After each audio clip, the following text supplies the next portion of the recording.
I am Shruti. I am रिया। ये आर्यन अपने आप को रिया क्यों बता रहा है? ओह नो, गलती से मैंने आर्यन की जगह रिया क्यों बोल दिया? क्या श्रुति ये जानने में कामयाब हो पाएगी कि जिसे रोहित आर्यन समझ रहा है वो दरअसल अनिका की बेटी रिया है?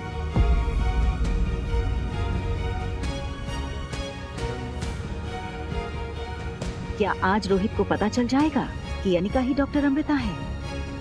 हेलो, मैं तुमसे दोस्ती करने आई हूँ। मेरा नाम श्रुति है और तुम्हारा? Hello, I am Riya. Wow, Riya तो कितना प्यारा नाम है। रिया? कौन रिया? मेरा नाम तो आर्यन है। रिया ये जान गई थी कि उसने अपना खुद का नाम लेकर एक बहुत बड़ी मुसीबत को न्योता दे दिया था, लेकिन डॉक्टर श्रुति के हाव भाव ने उसे ये यकीन दिला दिया कि वो उसे महज एक गलती मान रही थी। तो वही डॉक्टर श्रुति ने जैसे ही अपना सेशन कंप्लीट किया, उसने फौरन रोहित को फोन लगाया। मिस्टर मारवा, मुझे आपके बेटे के बारे में कुछ ऐसा पता चला है जिसे जानना आपके लिए बहुत जरूरी है। आर्यन ठीक तो है ना? देखिए मिस्टर मारवा, वैसे तो आर्यन बहुत ही समझदार और इंटेलिजेंट लड़का है, लेकिन क्या डॉक्टर श्रुति? आर्यन मिस्टेकन आइडेंटिटी का शिकार है। डॉक्टर श्रुति की कही इस बात को सुनते ही रोहित की जान सूख गई। वहीं दूसरी ओर ज्योति बुआ के ऑपरेशन के वक्त हुआ कुछ ऐसा। Doctor Amrita, her pulse is dropping, हमें जल्द से जल्द कुछ करना पड़ेगा। इतना पैनिक मत करो, एसी का टेम्परेचर बढ़ा लो, पेशेंट को ठंड लग रही है। अब पेशेंट की पल्स रीडिंग नॉर्मल हो रही है। वैसे तो डॉक्टर अमृता की काबिलियत से कोई भी अनजान नहीं था, लेकिन जो एक्सपीरियंस लाइफ केयर हॉस्पिटल के डॉक्टर्स को हो रहा था, वो उनके सुने किस्सों से भी 2 कदम आगे था। सभी डॉक्टर्स तक की लगाए बस डॉक्टर अमृता को सर्जरी करते हुए देख रहे थे। तो वहीं डॉक्टर श्रुति रोहित मारवा को आर्यन की दिमागी स्थिति के बारे में बता रही थी। मिस्टर मारवा, आर्यन को जो मिस्टेकन आइडेंटिटी है, उसकी वजह से वो खुद को कभी लड़की समझता है और कभी लड़का। कभी बोलता है उसका फेवरेट टॉय बारबी है, तो कभी रेसिंग कार, और तो और वो किसी अनजान लड़की को अपनी माँ भी मान चुका है। तो क्या आर्यन एक नॉर्मल बच्चा नहीं है? क्या उसकी जगह किसी स्पेशल स्कूल में है? नहीं मिस्टर मारवा, आप जैसा सोच रहे हैं वैसा बिल्कुल नहीं है। आर्यन बहुत जल्दी ठीक हो जाएगा। आपको बस उसके दिमाग में चल रहे इस झूठ के साथ कुछ और दिन जीना होगा, ताकि उसे अपने ये ख्याल झूठे ना लगे, क्योंकि इससे उसे गहरा सदमा लग सकता है। श्रुति की बातें सुनकर रोहित को एक गहरा सदमा लगा था। वो आर्यन जिसे रोहित सबसे ज्यादा प्यार करता था, उसी आर्यन की ये हालत रोहित के लिए बर्दाश्त कर पाना बहुत मुश्किल था। मगर उसे अभी भी अपनी दादी की सर्जरी के लिए डॉक्टर अग्रवाल से बात भी करनी थी। देखिए डॉक्टर अग्रवाल, मुझे आज ही डॉक्टर अमृता से मिलना है और उन्हें दादी की सर्जरी के लिए मनाना है। ठीक है मिस्टर मारवा, अभी वो ओटी में है। जैसे ही सर्जरी खत्म होगी आप उनसे मिल लेना, लेकिन आपको एक बात का खास ध्यान रखना होगा। कौन सी बात डॉक्टर? डॉक्टर अमृता अपने काम को लेकर बहुत ही ज्यादा प्रोफेशनल हैं, तो मैं सजेस्ट करूंगा कि आप उनके सामने पैसों की बात ना करें। क्या पता उन्हें बुरा लग जाए। जैसा आप ठीक समझे डॉक्टर, मैं उनसे पैसों की बात नहीं करूंगा। वैसे भी मुझे लगता है अब वो दादी माँ की सर्जरी के लिए जरूर हाँ कर देंगी, क्योंकि जब वो एक मामूली सी औरत की सर्जरी करने यहाँ आ सकती है, तो मेरी दादी की सर्जरी क्यों नहीं करेंगी? मैं ऐसा इसलिए कह रहा हूँ क्योंकि डॉक्टर अमृता ने इस सर्जरी के लिए पेशेंट से कोई पैसे नहीं लिए हैं। मैंने जितना उनको समझा, वो पेशेंट देखकर उनका इलाज करती हैं, उनका स्टेटस देखकर नहीं। डॉक्टर अग्रवाल से मिलने के बाद Rohit operation theatre viewing area से डॉक्टर अमृता को सर्जरी करते हुए देखने लगा। डॉक्टर अमृता अपनी सर्जरी के आखिरी पड़ाव पर थी। उसने ज्योति बुआ के सिर पर पट्टी लगाकर कहा, operation successful. Congratulations doctor. Thank you everyone. बाहर जाकर फैमिली को इन्फॉर्म कर दो। मैं आपका जितना शुक्रिया करूं उतना कम होगा। Thank you doctor. क्या मैं डॉक्टर अमृता से मिल सकती हूं? डॉक्टर अमृता तो हॉस्पिटल स्टाफ्स के सेलिब्रेशंस के बीच जैसे ही अनिका ऑपरेशन रूम से बाहर निकली, उसकी नजर बाहर इंतजार कर रहे रोहित मारवा पर पड़ी और वो छिपते छिपाते वहाँ से निकल गई और सीधे पास वाले एक कैबिन में चली गई। अनिका ने अपना पीपीई किट उतारा, अपने कपड़े पहने और उसने जैसे ही बाहर निकलने के लिए बैग उठाया, उसके सामने प्रीति खड़ी थी। आप डॉक्टर अमृता हैं? हाँ प्रीति, लेकिन तुम्हें ये बात अभी सबसे छुपानी पड़ेगी। सही वक्त आने पर मैं खुद सबको बता दूंगी। मुझे माफ कर दो दीदी, मैंने आप पर शक किया। I am really sorry. आपने माँ को बचाने के लिए क्या कुछ नहीं किया और मैंने आपको ही गलत समझा। कोई बात नहीं प्रीति, लेकिन एक बात का ध्यान रखना, ये राज सिर्फ हम दोनों तक ही रहना चाहिए। आप डॉक्टर अमृता है। जैसे ही रोहित की ये आवाज अनिका और प्रीति के कानों में पड़ी, वो दोनों सुन पड़ गई। जिस पहचान को अनिका ने इतने सालों से छिपा कर रखा था, उसका सच आज रोहित के सामने आ चुका था। हालातों के सामने हार कर अनिका रोहित को सब सच बताने ही वाली थी कि तभी प्रीति ने दोनों हाथ जोड़कर माफी मांगते हुए कहा, इसमें अनिका दी की कोई गलती नहीं है, सारी गलती मेरी है। अगर आपके हॉस्पिटल में किसी भी रूल को तोड़ा गया है तो उसकी सजा सिर्फ मुझे मिलनी चाहिए। सॉरी मिस, मैं कुछ समझा नहीं। जब मुझे पता चला कि कामिनी ऑपरेशन के वक्त आईसीयू में होगी तो मैंने फौरन अनिका दी से कहा कि प्लीज वो वहाँ रहकर उस पर नजर रखें। ठीक है, लेकिन डॉक्टर अमृता कहाँ है? मेरा उनसे मिलना बहुत जरूरी है। सर, वो थोड़ी देर पहले ही यहाँ से निकल गई। डॉक्टर अमृता बहुत बिजी लग रही थी। ऑल राइट, आप लोग जाइए और पेशेंट का ध्यान रखिए। एक मिनट। रोहित की दमदार आवाज सुनकर अनिका और प्रीति की सांसें और कदम दोनों ही थम गए। अनिका समझ गई थी कि रोहित ने प्रीति का झूठ पकड़ लिया था और अब डॉक्टर अमृता की सच्चाई को बाहर आने से कोई भी नहीं रोक सकता। वहीं दूसरी तरफ टेरेस पर बैठ रिया और आर्यन ने ये तय किया कि वो फिर से अपनी अपनी जगह लौट जाएंगे। आज डैड की फ्रेंड श्रुति आई थी। उन्होंने मुझे एक टेस्ट पेपर दिया और मैंने सारे क्वेश्चंस के सही सही आंसर दे दिए। ब्रदर, अब तुम्हें डैड से सरप्राइज गिफ्ट मिलेगा, रेडी रहना। ये तुम्हारी बहन की तरफ से तुम्हारा पहला गिफ्ट। गिफ्ट? क्या है गिफ्ट में? अरे बाबा, वही तो सरप्राइज है ना। Oh sorry, thank you sister. Riya और आर्यन बड़ी समझदारी से अपनी मुश्किलें सुलझा रहे थे, तो वहीं अनिका की मुश्किलें खत्म होने का नाम ही नहीं ले रही थी। अनिका अपना बचाव करने के लिए जैसे ही मुड़ी, तभी रोहित ने कहा, देखिए, इस हॉस्पिटल के कुछ रूल्स हैं। यहाँ बिना परमिशन के आईसीयू वार्ड में जाना स्ट्रिक्टली मना है।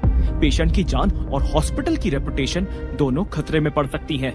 मिस अनिका, अगर आप मेरी हेल्प करने के लिए राजी हैं, तो मैं आपकी इस गलती को नजरअंदाज कर सकता हूँ। कैसी हेल्प? मेरा बेटा आर्यन एक बहुत ही नाजुक स्टेट ऑफ माइंड से गुजर रहा है। उसे ठीक करने में मुझे आपकी हेल्प चाहिए। आप कुछ दिन मेरे बेटे से मिलो और उसको यकीन दिलवाओ कि आप उसकी असली माँ नहीं हो। मिस्टर रोहित, ना तो मैं कोई आया हूँ, ना ही कोई चाइल्ड साइकोलॉजिस्ट। मुझे आपके बच्चे से पूरी हमदर्दी है, मगर इस केस में मैं आपकी कोई हेल्प नहीं कर सकती।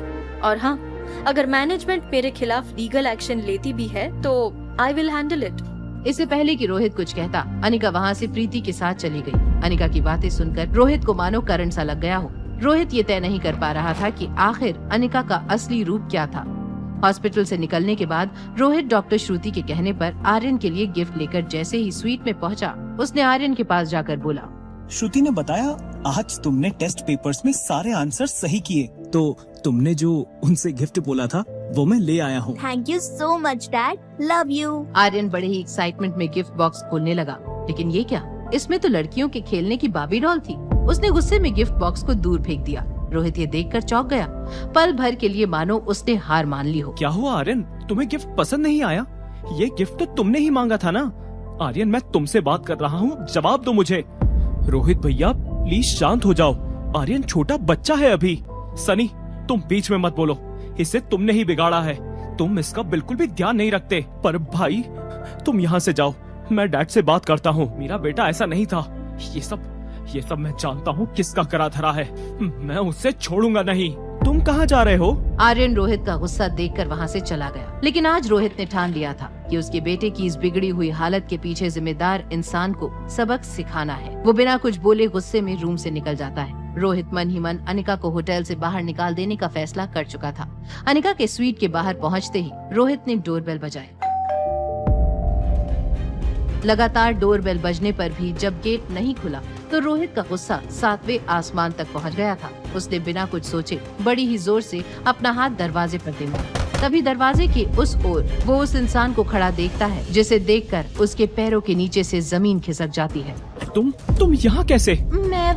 मैंने तुमसे कहा था ना, हमारे स्वीट से बाहर मत आना। तुम मेरी एक भी बात नहीं सुनते हो आजकल। रोहित को अपने सामने खड़ा देखकर रिया के होश उड़ गए। उसके पास रोहित के सवालों का कोई जवाब नहीं था। रोहित रिया को आर्यन समझकर जबरदस्ती अपने स्वीट में ले गया, लेकिन वहाँ तो आर्यन पहले से ही मौजूद था। वहीं हॉस्पिटल में कामिनी डॉक्टर अग्रवाल के बताए हुए समय पर उनके कैबिन में पहुंचकर उनका इंतजार कर रही थी। उस अनिका से मेरी खुशियाँ, मेरी तरक्की देखी नहीं जाती है। हर बार उसकी वजह से मेरी लाइफ में प्रॉब्लम्स आ जाती हैं। कामिनी, तुम्हें आइडिया भी है तुमने क्या किया है? तुम्हारी वजह से पूरे हॉस्पिटल, पूरे मैनेजमेंट को शर्मिंदा होना पड़ा है। आई am sorry sir. What sorry?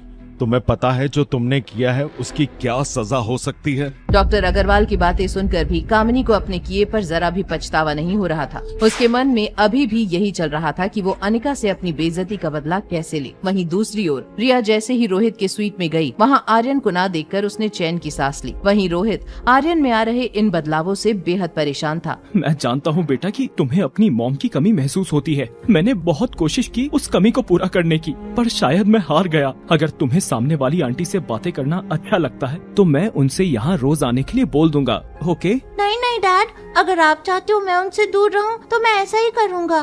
I love you dad. Riya Rohit को हारा हुआ नहीं देखना चाहती थी, पर उसे मालूम था कि अगर उसने अनिका से मिलने के लिए हामी भर दी तो उसका सच बाहर आ जाएगा। वहीं सनी आर्यन को रोहित के साथ आता देखकर हैरान रह गया। आर्यन बाहर से? वो तो अभी कुछ सेकंड पहले ही बेडरूम में गया था, फिर ये बाहर के दरवाजे से अंदर कैसे? सनी खुद ही खुद से सवाल जवाब किए जा रहा था। उसे समझ आ गया था कि हो न हो कुछ तो गड़बड़ जरूर है। वहीं रोहित के रूम से जाते ही रिया फौरन बेडरूम में आर्यन को ढूंढने लगी। आर्यन कहाँ हो तुम? बाहर आ जाओ, रास्ता क्लियर है। डैड को कुछ पता तो नहीं चला? ऑलमोस्ट पता चल ही गया था, पर मैंने संभाल लिया। आगे से हम लोगों को और भी केयरफुल रहना पड़ेगा, नहीं तो सारा प्लान खराब हो जाएगा। वो कैसे?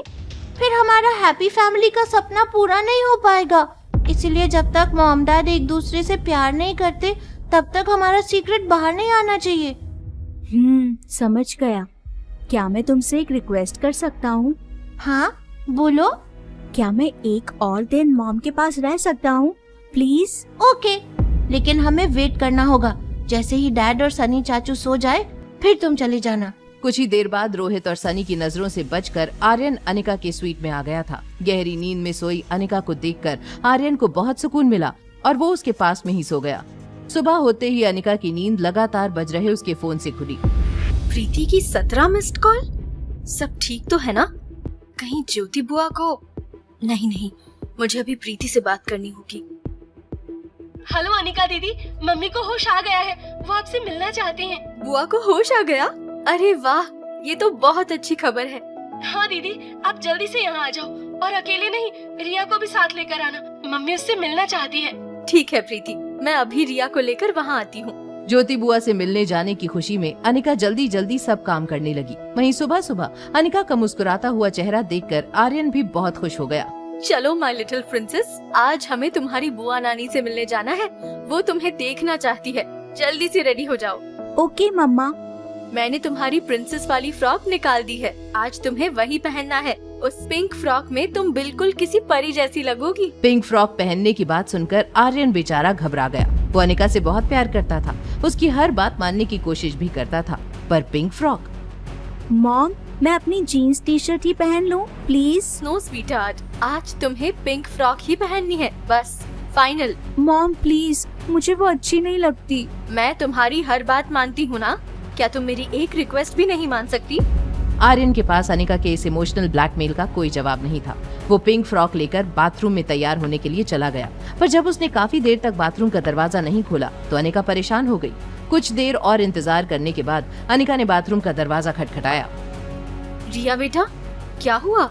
इतना टाइम क्यों लग रहा है तुम्हें? जल्दी करो, हमें हॉस्पिटल जाना है। रिया, तुम जवाब क्यों नहीं दे रही हो? तुम ठीक तो हो? मैं अंदर आ रही हूँ।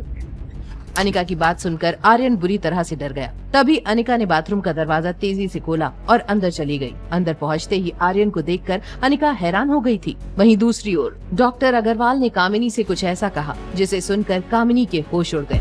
कामिनी, तुमने जो किया है उसके लिए मैं तुम्हें अभी के अभी रेस्टिकेट कर सकता हूँ, तुम्हारा लाइसेंस कैंसिल कर सकता हूँ, फिर तुम जिंदगी में कभी मेडिकल प्रैक्टिस नहीं कर पाओगी। कामिनी मिन्नतें कर रही थी और डॉक्टर अग्रवाल उसकी एक सुनने को तैयार नहीं थे। डॉक्टर अग्रवाल ने जैसे ही कामिनी को रस्टिकेट करने की बात कही, कामिनी को लगा कि जैसे उसका करियर अब खत्म होने वाला है। उसने डर के मारे अपने हाथ जोड़ लिए। नहीं सर, प्लीज ऐसा मत कीजिए। मैं तुम्हारी कोई बात नहीं सुनना चाहता। आखिर तुम्हें इतना बड़ा झूठ बोलने की क्या जरूरत पड़ गई थी? बताओ मुझे, क्यों किया तुमने ऐसा? मुझसे बहुत बड़ी गलती हो गई, मैं ऐसा अब कभी नहीं करूँगी। प्लीज मुझे हॉस्पिटल से मत निकालिए। अब कामिनी के सारे रास्ते बंद हो चुके थे। वो डॉक्टर अग्रवाल से अपने करियर को बचाने की मिन्नतें कर रही थी और डॉक्टर अग्रवाल उसकी हर मिन्नत को नजरअंदाज कर रहे थे। उधर हॉस्पिटल वार्ड में अनिका जैसे ही ज्योति बुआ के सामने आई, उसे देखते ही ज्योति बुआ को अपनी आंखों पर यकीन नहीं आया। उन्होंने हैरानी के साथ अनिका से कहा, रोहिणी भाभी, आप यहाँ? माँ, ये रोहिणी मामी नहीं है, ये तो अनिका दीदी है, रोहिणी मामी की बेटी। अनिका? मुझे तो एक पल के लिए ऐसा लगा जैसे मेरी रोहिणी भाभी खड़ी हो। अनिका, आ मेरे पास आ। ज्योति बुआ ने अनिका को अपने गले से लगा लिया। अपनेपन का ये एहसास महसूस करके अनिका को लगा जैसे आज उसकी सारी मेहनत सफल हो गई थी। वहीं डॉक्टर अग्रवाल के कैबिन में अपनी गलती के लिए माफी की गुहार लगाती कामिनी को मिला दूसरा मौका। सर, मैं मानती हूँ मुझसे गलती हुई है, मगर प्लीज मुझे रस्टिकेट मत कीजिए, मेरा पूरा करियर बर्बाद हो जाएगा सर, प्लीज। ठीक है कामिनी, सिर्फ और सिर्फ तुम्हारे एकेडमिक रिकॉर्ड्स को देखते हुए मैं तुम्हें इस बार लास्ट वार्निंग देकर छोड़ रहा हूँ, मगर ऐसी गलती अगर तुमने फिर से की तो मैं तुम्हें खुद रेस्टिकेट कर दूंगा। जाओ अभी यहाँ से। Thank you doctor Agarwal. Kamini अपनी इस इंसल्ट के लिए अनिका को ही जिम्मेदार मान रही थी और अब उसने अनिका को मिट्टी में मिलाने की कसम खा ली थी। वहीं हॉस्पिटल वार्ड में ज्योति बुआ अनिका को प्यार से गले लगाकर खुश हो रही थी कि तभी उनकी नजर दरवाजे पर खड़े आर्यन पर पड़ी। कितनी प्यारी है तेरी बेटी अनिका, बिल्कुल एक गुड़िया जैसी। चलो रिया, जल्दी आओ बुआ नानी के पास। ये तो बिल्कुल नन्ही परी लग रही है, लगता है परियों के देश से आई है, इसको किसी की नजर ना लगे। अनिका, तुम देख लेना, एक दिन ये बहुत बड़ी हीरोइन बनेगी। हाँ, ये तो है ही ड्रामेबाज।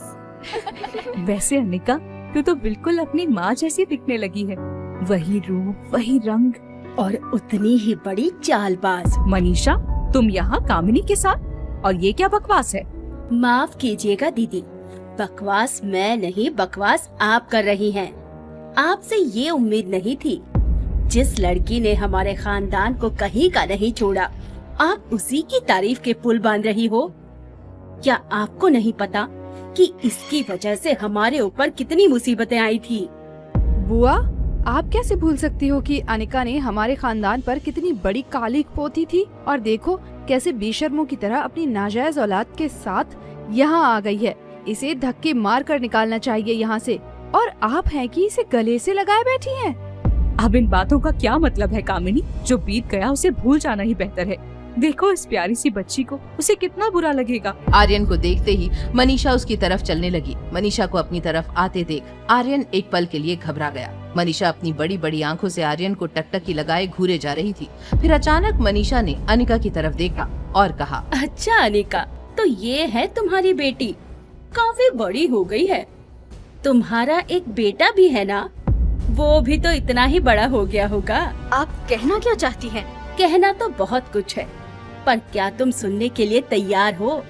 तुम अपने बेटे को ढूंढ रही हो ना, लेकिन गलत जगह पर हाथ मार रही हो। कई बार सच सामने ही होता है, लेकिन दिखाई नहीं देता। आप कहना क्या चाहती हैं? साफ साफ बताइए। इतनी भी क्या जल्दी है? मेरे बच्चे ने क्या बिगाड़ा है आपका? क्यों उसे अपनी माँ से दूर कर रहे हो? आपको जो सजा देनी है मुझे दीजिए। तुझे तो सजा मिलेगी ही। तूने मेरी बेटी की जिंदगी बर्बाद कर दी है। तुझे तड़पता हुआ देखकर मेरे मन को सुकून मिलता है। आप भी तो एक माँ है। एक माँ को ऐसे तड़पाकर क्या मिलेगा आपको? सुकून मिलेगा। तू बस ऐसे ही लाचार और बेबस अपने बेटे को ढूंढती रह। मेरे लिए तो इतना ही काफी है। नहीं नहीं, प्लीज मुझे माफ कर दीजिए। आप जो भी बोलेंगी मैं वो करूँगी। बस मुझे मेरे बेटे से मिलवा दीजिए। तो ठीक है, ये रहे तेरे माँ की कंपनी के पेपर्स। क्या साइन कर सकती है इस पे? बोल, क्या इतना कर सकती है अपने बेटे के लिए? मनीषा को तलाश थी ऐसे ही किसी एक मौके की कि उसने पासा फेंक दिया। अपने बेटे की एक झलक पाने को मजबूर अनिका के पास कोई दूसरा रास्ता नहीं था। उसने मनीषा के हाथ से पेपर्स लिए और बिना कुछ सोचे साइन करने लगी। इन सब बातों से अनजान होटल पैराडाइज में रिया अपनी बाबी डॉल के साथ खेल रही थी और रोहित को बार बार परेशान कर रही थी। डैड, ये कैसी लग रही है? गुड। और ये वाली?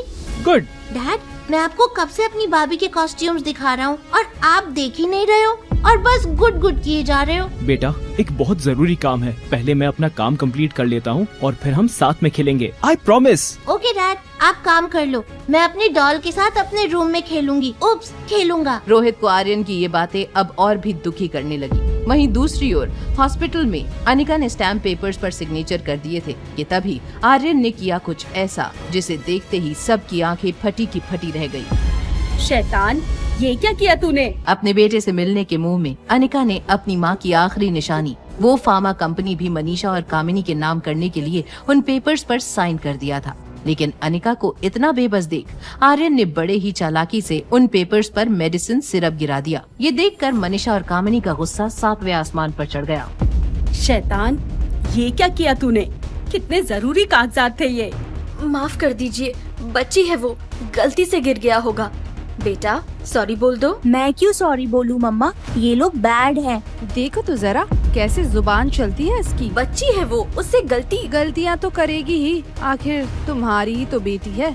आगे चलकर न जाने और क्या क्या खिलाएगी। कामिनी, मेरी बेटी के बारे में एक शब्द भी गलत बोला तो तुम्हारी जुबान खींच लूंगी। अनिका, मेरी बेटी से तमीज से बात करना। कामिनी बेटा, क्यों इतना परेशान होती है? मैं हूँ ना। सब घर चलो, मैं डॉक्यूमेंट्स फिर से बनवा लेती हूँ, उसमें क्या है। ठीक है, मैं रिया को होटल छोड़ कर आती हूँ। ज्योति बुआ, अब मैं चलती हूँ, आप अपना ध्यान रखना। और प्रीति, अगर किसी भी चीज की जरूरत हो तो मुझे बेझिझक कॉल कर देना। ठीक है दीदी। कामिनी, इसका पीछा कर और ये कहीं भाग ना जाए। ओके मम्मा। एक छोटी सी फार्मा कंपनी के पीछे गुलेरिया और डोगरा परिवार हाथ धोकर पीछे पड़े हुए थे और ये ही बात अनिका को सताई जा रही थी। आखिर क्या मंशा थी इन लोगों की? क्यों वो अनिका को इस कंपनी के पेपर साइन करने पर इतना मजबूर कर रहे थे? टैक्सी आते ही आर्यन आगे वाली सीट पर बैठ गया। वो अपनी मॉम को ये फार्मा कंपनी देने से रोकना चाहता था, इसीलिए मौका मिलते ही आर्यन ने चुपके से कोई मैसेज किया। आई नीड योर हेल्प, मम्मा को बैड आंटी से बचाना है। जैसे ही आर्यन ने वो मैसेज भेजा, तभी एक अनजान नाम से अनिका के फोन पर एक ईमेल आया। अपने बेटे तक पहुंचना चाहती हो तो डॉक्यूमेंट्स पर साइन मत करना। अगर साइन नहीं किया तो मैं तुम्हें तुम्हारे बेटे का सच जल्दी ही बता दूंगा। ये मेल पढ़ते ही अनिका के चेहरे का रंग उड़ गया। उसे लगा कि कोई तो था जो उसका पीछा कर रहा है और उसकी पल पल की खबर रख रहा है। अनिका ने तुरंत मेल का जवाब देने की सोचा। वो जानना चाहती थी कि इस सब के पीछे आखिर है कौन। जहाँ एक तरफ अनिका परेशान थी, वहीं दूसरी ओर हाफते हुए सनी तेजी से रोहित के पास आया।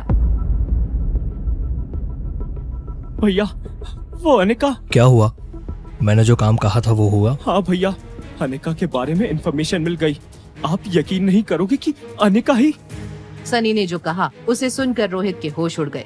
उसे अपने कानों पर यकीन नहीं हो रहा था। अनिका का वो सच जानकर वहीं दूसरी तरफ उसे अपने कानों पर यकीन नहीं हो रहा था। अनिका का वो सच जानकर वहीं दूसरी तरफ अनिका भी परेशान थी, लेकिन उसकी परेशानी का कारण वो ईमेल था। लाख कोशिशों के बाद भी वो ये पता नहीं कर पा रही थी कि आखिर उसे वो ईमेल किसने भेजा था। अनिका अपने ख्यालों में इतना खो चुकी थी कि उसे पता ही नहीं चला कि टैक्सी होटल पैराडाइज पहुंच चुकी थी। मम्मा, हम होटल पहुंच गए। ओह सॉरी बेटा, कम ऑन लेट्स गो। मम्मा, क्या आप डॉक्यूमेंट्स पर साइन करने वापस जाओगी? नहीं बेटा, मम्मा कहीं नहीं जाएगी। टैक्सी से उतरते ही अनिका आर्यन का हाथ पकड़कर लिफ्ट की ओर चलने लगी। लिफ्ट का वेट करते वक्त कामिनी अनिका का पीछा करते हुए वहां पहुंची। जैसे ही अनिका का ध्यान कामिनी की ओर गया, आर्यन ने मौका देखते हुए रिया को मैसेज किया। रिया, हमारा प्लान सक्सेसफुल रहा। मम्मा डॉक्यूमेंट्स पर साइन नहीं करेगी। तुम तो रिया को छोड़ के घर आने वाली थी ना? हाँ, पर अब मैंने अपना इरादा बदल दिया। तुम ऐसे अपनी बात से पलट नहीं सकती। अच्छा, और अगर मेरे डॉक्यूमेंट साइन करने के बाद तुम लोग पलट गए तो मैं कैसे मान लूं कि तुम सच में मेरे बेटे के बारे में जानते हो? तुम ये अच्छा नहीं कर रही हो अनिका। मैं जो कर रही हूँ अपने बेटे के लिए कर रही हूँ। गुस्से की आग में झुलसती कामिनी ने तुरंत अपनी मां मनीषा को कॉल लगाया। तभी लॉबी के सन्नाटे को चीरते हुए एक अधेड़ उम्र के आदमी की चीख ने अनिका का ध्यान उसकी तरफ खींचा। रिया को कमरे में भेजकर अनिका भीड़ की तरफ चलने लगी, लेकिन अनिका को क्या पता था कि रोहित के रूम में सनी उसकी सारी इन्फॉर्मेशन रोहित को दे रहा था। भैया, उसका पूरा नाम अनिका गुलेरिया है। 6 साल पहले काफी मोटी सी थी। उस वक्त उसकी शादी कुणाल डोगरा से हुई थी, लेकिन शादी के दूसरे दिन पता चला कि वो पहले से ही प्रेग्नेंट थी। क्या? उसने एक बेटी को जन्म दिया था, लेकिन कुणाल डोगरा ने उसके बच्चे को कभी अपना नाम नहीं दिया। फिर उसके पापा ने उससे सबसे कहीं दूर भेज दिया था। पिछले 6 साल से वो कहाँ थी और क्या कर रही थी कोई नहीं जानता। रोहित की खामोशी से उसकी हैरानी साफ झलक रही थी, लेकिन तभी रोहित की नजर रूम में लगी सिक्योरिटी मॉनिटर पर पड़ी और लॉबी में बढ़ती भीड़ को देखा। एक लाचार पत्नी अपने पति के लिए मदद मांग रही थी और उनकी मदद के लिए सबसे पहले और कोई नहीं बल्कि अनिका पहुंची। Please somebody help us। ये सांस नहीं ले पा रहे हैं। Please somebody call the ambulance।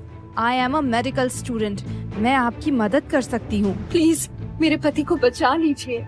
फर्श पर बेहोश पड़े उस आदमी और उसकी बेबस वाइफ को देखकर कामिनी एक पल में समझ गई थी कि ये कोई आम नहीं बल्कि जरूर कोई बहुत बड़े लोग हैं। कामिनी ने सोचा कि इनकी मदद से उसे फायदा हो सकता है। अपनी खुशी को मन में दबाते हुए कामिनी ने सीपीआर देना शुरू किया, लेकिन सीपीआर का उस आदमी पर कोई असर नहीं हुआ।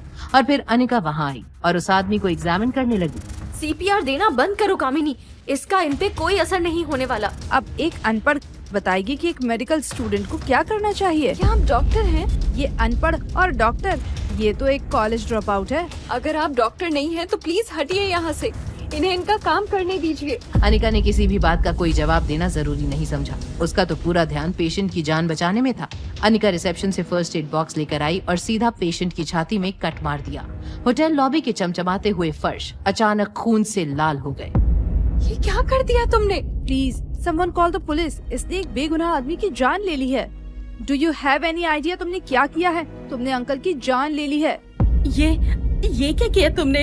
You killed my husband. फौरन पुलिस को कॉल करिए। क्या कर रहे हैं आप सब? पुलिस को बुलाइए। कामिनी बोले जा रही थी, मगर अनिका पर कामिनी की बातों का कोई असर नहीं पड़ रहा था। कामिनी के कहने पर होटल के कुछ गार्ड्स ने अनिका को घेर लिया और वहाँ जमा भीड़ उसके बारे में बुरा भला कहने लगी कि तभी अरे इनकी तो सांसें चलने लगी। हाँ देखो, ये सांसें ले रहे हैं। मेरे पति की जान बचा ली। मुझे समझ नहीं आ रहा मैं कैसे आपका शुक्रिया करूं। होटल लॉबी में मौजूद भीड़ अनिका के लिए तालियां बजाने लगी, मगर अनिका के लिए ये तारीफें और वाहवाही जरा भी मायने नहीं रखती थी। वो तो बस कैसे भी उस अनजान शख्स की जान बचाना चाहती थी। अनिका का ध्यान लगातार दरवाजे की ओर था। वो बेसब्री से एम्बुलेंस का इंतजार कर रही थी कि तभी स्टॉप इट! क्या कर रहे हैं आप लोग? आप लोगों को पता भी है कि इस औरत की वजह से पेशेंट की जान खतरे में आ गई है और आप लोग इसके लिए तालियां बजा रहे हैं। ये क्या कह रही हो तुम? इस लड़की ने तो मेरे पति की जान बचाई है। उनकी सांसें चलने लगी। Oh really? आपको लगता है कि इसने पेशेंट के सीने में चाकू लगा दिया और इससे उसकी सांसें चलने लगी? अगर आपको मेडिकल साइंस के बारे में कुछ भी नहीं पता है तो बेवजह बहस मत कीजिए। आपके पति की जान मेरे दिए हुए सीपीआर ट्रीटमेंट से बची है, ना कि इस अनपढ़ की वजह से। क्या मतलब? मतलब ये कि मैं डॉक्टर बनने वाली हूँ। बहुत जल्दी मुझे MBBS की डिग्री मिल जाएगी। ये देखिए मेरा आई कार्ड। पर ये बस एक अनपढ़ है। यकीन ना हो तो खुद से पूछ लीजिए, है इसके पास कोई डिग्री, कोई आई कार्ड? बेटा, क्या तुम डॉक्टर नहीं हो?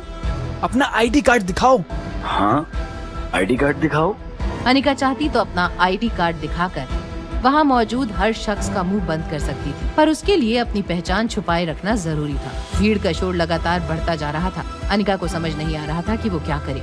वो अपने पर्स से अपना आईडी कार्ड निकालने जा रही थी कि तभी डॉक्टर आ गए। इन्हें ऑपरेट किसने किया? इस बेवकूफ लड़की ने जो आज तक कॉलेज भी नहीं गई। मैं सबको समझा कर थक गई कि कोई भी ऐरा गहरा ऐसे ही ऑपरेशन नहीं। क्या कहा आपने?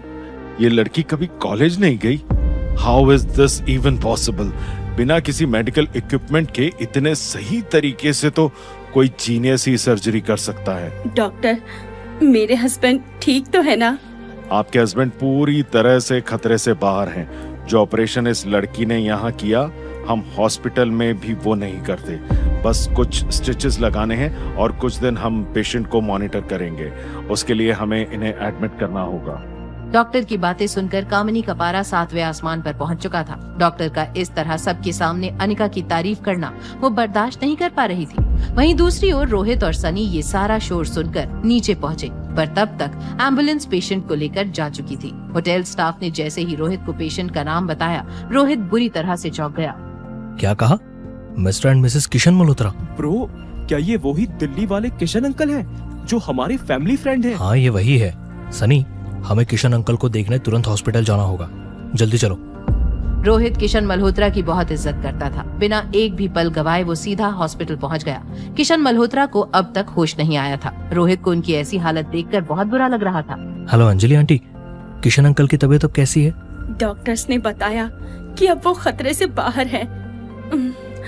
माफ करना बेटा, पर मैंने तुम्हें पहचाना नहीं।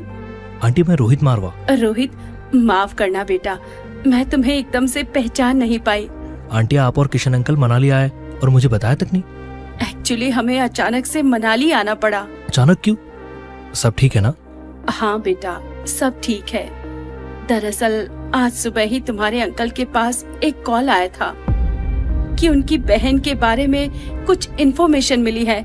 बस उसी वजह से आना हुआ। पर यहाँ आके पता चला कि वो तो आज से 24-25 साल पहले ही गुजर गई थी। उनकी एक बेटी भी है, पर वो कहाँ है उसके बारे में किसी को कोई खबर नहीं। उसी बात का स्ट्रेस ले रहे थे तुम्हारे अंकल, और देखो क्या हाल कर लिया अपना। आप परेशान मत होइए, अंकल बिल्कुल ठीक हो जाएंगे। अरे थैंक यू बेटा। मैं क्या तुमसे एक रिक्वेस्ट कर सकती हूँ? जी आंटी, बिल्कुल। आज अगर तुम्हारे अंकल जिंदा है तो सिर्फ इसीलिए क्योंकि उस लड़की ने सही समय पर उनका इलाज कर दिया था, वरना ना जाने क्या हो जाता। लेकिन मैं उसका शुक्रिया अदा नहीं कर पाई। मुझे उसका नाम तक नहीं पता। क्या तुम उस लड़की को ढूंढ सकते हो? डोंट वरी आंटी, मैं पता लगा लूंगा वो लड़की कौन थी। आप आराम करिए, मैं चलता हूँ, और कोई भी जरूरत हो तो तुरंत कॉल कर लीजिएगा। रोहित की बातें सुनकर अंजलि काफी राहत महसूस कर रही थी। वहीं रोहित के दिमाग में बस ये सवाल घूम रहा था कि आखिर वो लड़की कौन थी जिसने इतने कॉम्प्लिकेटेड सर्जरी इतने ठीक से कर दी। रोहित कैसे भी उस लड़की का पता लगाना चाहता था। हेलो, आज होटल लॉबी में जो हादसा हुआ था, मुझे उसकी सीसीटीवी फुटेज चाहिए। रोहित भी अपनी आंखों से उस लड़की को देखना चाहता था, लेकिन जैसे ही रोहित और सनी सिक्योरिटी रूम की तरफ बढ़े, रोहित को याद आया कि स्वीट में आर्यन अकेला था। सनी, आर्यन बहुत देर से स्वीट में अकेला है। तुम जाओ और उसका ध्यान रखो। मैं सीसीटीवी फुटेज चेक करके आता हूँ। ओके भाई, अभी कितना टाइम लगेगा फुटेज निकलने में? Sir, only 2 minutes more. जहाँ रोहित एक तरफ फुटेज का बेसब्री से इंतजार कर रहा था, वहीं एक खतरा रोहित के स्वीट की तरफ बढ़ रहा था। जैसे इस खतरे को आर्यन ने अपने सामने देखा, उसके पसीने छूट गए। जैसे जैसे उस शख्स के कदम आर्यन के नजदीक आ रहे थे, आर्यन के कदम डर के मारे पीछे होते जा रहे थे। चलो भाई आर्यन, तुम्हें लेने आया हूँ। मैं नहीं जाऊंगा। आर्यन डर से कांप रहा था। इस समय उसे अपने पापा और चाचा चाहिए थे, लेकिन वो बेचारा तो अकेला था। आर्यन को समझ ही नहीं आ रहा था कि उसे क्या करना चाहिए। वहीं रोहित लैपटॉप में फुटेज देखने ही वाला था कि तभी होटल रिसेप्शनिस्ट ने हड़बड़ी में आकर रोहित को रोका। Sir, sorry to disturb you, लेकिन आपके स्वीट में गेस्ट आपका इंतजार कर रहा है। मैंने उनको बहुत रोकने की कोशिश की, लेकिन उनका कहना है कि वो आपके फैमिली मेंबर हैं। तुमने उन्हें ऊपर क्यों जाने दिया? वहाँ आर्यन अकेला है, पता है ना? सर, वो आपके कजिन भाई धीरज मारवा थे। धीरज, आज के बाद बिना मेरी परमिशन के कोई भी मेरे रूम तक नहीं पहुंचना चाहिए। ये बात अपने जहन में डाल लो। धीरज का नाम सुनते ही रोहित तुरंत अपने स्वीट की तरफ भागा। उसे किसी भी हाल में अपने बेटे तक पहुंचना था, और वो भी जल्द से जल्द। लेकिन जो उसके स्वीट में हो रहा था, शायद उसका अंदाजा रोहित को भी नहीं था। धीरज ने आर्यन को झटके से उठाकर बालकनी की रेलिंग से नीचे लटका दिया। ये तमाशा देखते हुए धीरज के सारे बॉडीगार्ड्स आर्यन पर हंस रहे थे। आर्यन को डर से चिल्लाता देख धीरज को मजा आ रहा था, लेकिन तभी वहाँ सनी आ गया। धीरज भैया, आप ये क्या कर रहे हैं आर्यन के साथ? छोड़ो उसे। सनी, तुम अभी बच्चे हो, मेरे काम में दखल मत दो। मैं इसको, मेरा मतलब है इस बच्चे को वापस ले जाकर ही रहूंगा। भैया रुकिए, प्लीज आप ऐसा मत कीजिए। रोहित भैया बस आ ही रहे होंगे, आप उनसे बात कर लीजिए। हट जाओ सनी, तुम्हें क्या लगता है रोहित ने तुम्हें अपने साथ क्यों रखा है? तुम्हारी औकात एक आया जितनी है बस। अब जल्दी से सामने से हट जाओ, वरना अच्छा नहीं होगा। धीरज की बातें सनी को कांटे की तरह चुभ रही थी, लेकिन वो आर्यन को ऐसे नहीं जाने दे सकता था। धीरज गुस्से में आर्यन का हाथ पकड़ने के लिए जैसे ही आगे बढ़ा, सनी ने बिना कुछ सोचे समझे आर्यन को गोद में उठा लिया। मैं आपको आर्यन को नहीं ले जाने दूंगा। ठीक है, अब तुम्हारे साथ जो होगा उसके जिम्मेदार सिर्फ तुम होगे। शायद तुम्हारी याददाश्त बहुत कमजोर है सनी। बचपन की पिटाई भूल गए तुम? सनी को पल भर में अपना बचपन उसकी आंखों के सामने दिखने लगा। उसने आर्यन को और कसकर पकड़ लिया। धीरज जैसे ही आर्यन को सनी के हाथों से खींचने लगा कि तभी रोहित वहां आ गया और उसके एक धक्के से धीरज लड़खड़ाकर पीछे हट गया। इनफ धीरज, तुमने आज सारी हदें पार कर दी है। रोहित मेरे भाई, तुम्हारा इंतजार कब से कर रहा था मैं। सोचा जब तक तुम नहीं आते तब तक सनी के साथ पुरानी यादें ताज़ा कर लूं। क्यों आए हो यहाँ? दादाजी ने भेजा है मुझे। उन्होंने तुम्हें और तुम्हारे इस लावारिस बेटे को बुलाया है ताकि हम लोग ये डिसाइड कर सकें कि इस पागल को क्या सजा दें। सजा? किस बात की सजा? तुम्हें नहीं पता किस सजा की बात कर रहा हूँ मैं? इसने हमारी दादी माँ को सीढ़ियों से धक्का दिया था। इस पागल की वजह से आज हमारी दादी आईसीयू में है। मैंने तुम लोगों से 1000 बार कहा है, दादी माँ का एक्सीडेंट आर्यन की वजह से नहीं हुआ था, उसका कोई कसूर नहीं है। मुझे नहीं पता तुम्हारा इस पागल से क्या रिश्ता है, लेकिन इसके चक्कर में तुम पहले ही अपने परिवार से बहुत दूर हो चुके हो। ये बकवास बंद करो धीरज, वरना मुझे भी कुछ पुरानी यादें ताज़ा करने का मौका मिल जाएगा। मैं डॉक्टर अमृता को ढूंढ रहा हूँ, बस किसी तरह एक बार उनकी अपॉइंटमेंट मिल जाए। इतना आसान नहीं है। कितने महीनों से हम भी डॉक्टर अमृता को ढूंढ रहे हैं। जरूरत पड़ी तो अपॉइंटमेंट के बिना भी उन्हें ले आऊंगा। तुम्हारे इस पागलपन की वजह से पूरी मारवा फैमिली तुमसे दुखी है। रोहित है कौन ये? तुम्हें तो ये भी नहीं पता। एक मेंटली सिक बच्चा जिसकी ना माँ का पता है ना खानदान का, उसको तुम मारवा खानदान का वारिस बनाना चाहते हो? ये लड़का मेरा बेटा है और उसका नाम आर्यन है। अगर एक लफ्ज और निकाला तो मुझसे बुरा कोई नहीं होगा। बहुत कम समय है तुम्हारे पास रोहित। डॉक्टर अमृता को ले आओ, वरना इस लड़के के साथ जो होगा वो तुम सपने में भी नहीं सोच सकते। Get out! रोहित का गुस्सा देखकर धीरज ने वहाँ से चला जाना ही बेहतर समझा, लेकिन वो जो धमकी देकर गया था उससे रोहित काफी टेंशन में आ गया था। आर्यन भी बहुत सहमा हुआ सा था और सनी हमेशा की तरह रूम में जाकर वीडियो गेम खेलने लगा। वहाँ स्वीट एंजल को आर्यन समझकर उसने उसका डर कम करने की कोशिश की, लेकिन रिया जो कि असली स्वीट एंजल है उस दिन की सारी बातें जानकर घबरा गई। तुम बिल्कुल परेशान मत हो आर्यन, मैं हूँ ना तुम्हारी बहन, मैं सब कुछ ठीक कर दूंगी। अब सिर्फ मम्मा ही है जो डैड की दादी का ऑपरेशन करके आर्यन को इनोसेंट प्रूव कर सकती हैं, पर उन्हें इसके लिए मनाऊं कैसे? मम्मा ने तो मुझे कसम दी थी कि उनका डॉक्टर अमृता वाला सीक्रेट किसी को भी ना बताऊं। ओह गॉड, क्या करूं? रिया कैसे भी अपने भाई आर्यन की मदद करना चाहती थी, फिर चाहे इसके लिए उसे अनिका की दी हुई कसम तोड़नी ही क्यों ना पड़े। जहाँ रिया अनिका की असली पहचान बाहर लाने का प्लान बना रही थी, वहीं अनिका अपनी उसी पहचान को छिपाने के लिए कुछ ऐसा कर रही थी जो उसने पहले कभी नहीं किया था। मैम, ये काफी रिस्की काम है, मैंने आज तक हैकिंग नहीं की है। आई नो राजलक्ष्मी, लेकिन रोहित मारवा ने ज्योति बुआ की सर्जरी के बाद ही मुझे कैबिन में देख लिया था और उससे मुझ पर शक भी हो गया था। अब अगर उस तक ये सीसीटीवी फुटेज पहुंच गया और उसने मुझे किसी पेशेंट को ट्रीट करते हुए देख लिया तो उसका शक यकीन में बदल जाएगा। आप परेशान मत हो, ये सीसीटीवी फुटेज किसी के हाथ नहीं लगेगी। अभी जो मैंने कोड आपको भेजे हैं, आप वो कोड यूआरएल में टाइप कीजिए। अनिका अपने डॉक्टर अमृता होने का छोटे से छोटा सबूत भी दुनिया के सामने नहीं आने देना चाहती थी, पर रिया उसने तो ठान लिया था कि अब वो आर्यन की मदद करने के लिए जो भी करना होगा वो करेगी। लेकिन उस सब से पहले आर्यन को सब सच बताने की जरूरत थी और इसलिए उसने आर्यन को फोन किया। ब्रो, आज मैं तुम्हें एक बहुत बड़ा सीक्रेट बताने वाली हूँ। कैसा सीक्रेट? सनी चाचू से पता चला कि डैड डॉक्टर अमृता को ढूंढ रहे हैं। क्या तुम्हें मालूम है वो डॉक्टर अमृता कौन है? नहीं। वो डॉक्टर अमृता कोई और नहीं बल्कि हमारी मम्मा ही है। व्हाट? हमारी मम्मा ही वर्ल्ड फेमस डॉक्टर अमृता है? फिर तो कोई प्रॉब्लम ही नहीं है। प्रॉब्लम है। मम्मा डैड की दादी का ऑपरेशन नहीं करना चाहती। मुझे याद है, मैंने उन्हें कहते हुए सुना था कि डैड बहुत पावरफुल आदमी है और मम्मा उनकी फैमिली के डिस्प्यूट में नहीं पड़ना चाहती। अब हम क्या करेंगे? No idea. मेरे पास एक आइडिया है। आर्यन का आइडिया सुनकर रिया बहुत खुश हो गई थी। उसे यकीन नहीं हो रहा था कि उसका भाई, जो अभी कुछ दिनों पहले तक इतना डरा डरा और चुप चुप रहता था, वो इतने अच्छे आइडिया सोच सकता है। वहीं अनिका सीसीटीवी फुटेज डिलीट कर ही रही थी कि तभी उसे एक अनजान ईमेल आईडी से एक और ईमेल आया जिसमें लिखा था कुछ ऐसा जिसे पढ़कर अनिका को अपनी आंखों पर विश्वास नहीं हो रहा था। अगर तुम अपने बेटे से मिलना चाहती हो तो तुम्हें मेरा एक काम करना होगा। मारवा परिवार की दादी काफी दिनों से हॉस्पिटल में है। तुम उनका ऑपरेशन करके उन्हें ठीक कर दो, तुम्हें तुम्हारा बेटा वापस मिल जाएगा। व्हाट? कहीं ये किसी की कोई साजिश तो नहीं? पर कहीं अगर सच में उसके पास मेरे बेटे का पता हुआ तो मुझे ये ऑपरेशन करना ही पड़ेगा। अनिका वो ईमेल पढ़कर बेचैन हो गई थी। वो समझ नहीं पा रही थी कि इन सब के पीछे आखिर मास्टरमाइंड था कौन, पर उसके लिए किसी भी और चीज का पता लगाने से ज्यादा जरूरी था अपने बेटे का पता लगाकर उस तक पहुंचना। वहीं रोहित भी उस लड़की का पता लगाने की कोशिश कर रहा था जिसने किशोर की जान बचाई थी, लेकिन फिर उसको एक ऐसी बात पता चली जिसे सुनकर उसका गुस्सा 7वें आसमान पर पहुँच गया। डिलीट हो गई?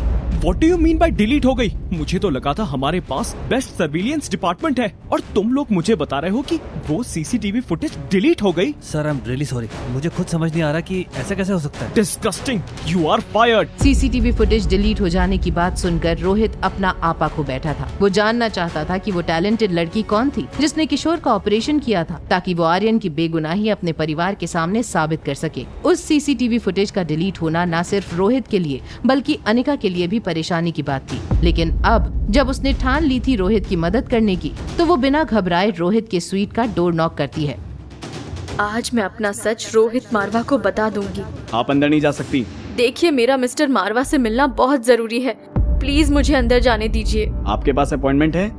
सर बिना अपॉइंटमेंट के किसी से नहीं मिलते, और अभी तो अगर आपके पास अपॉइंटमेंट होता तो भी वो नहीं मिलते।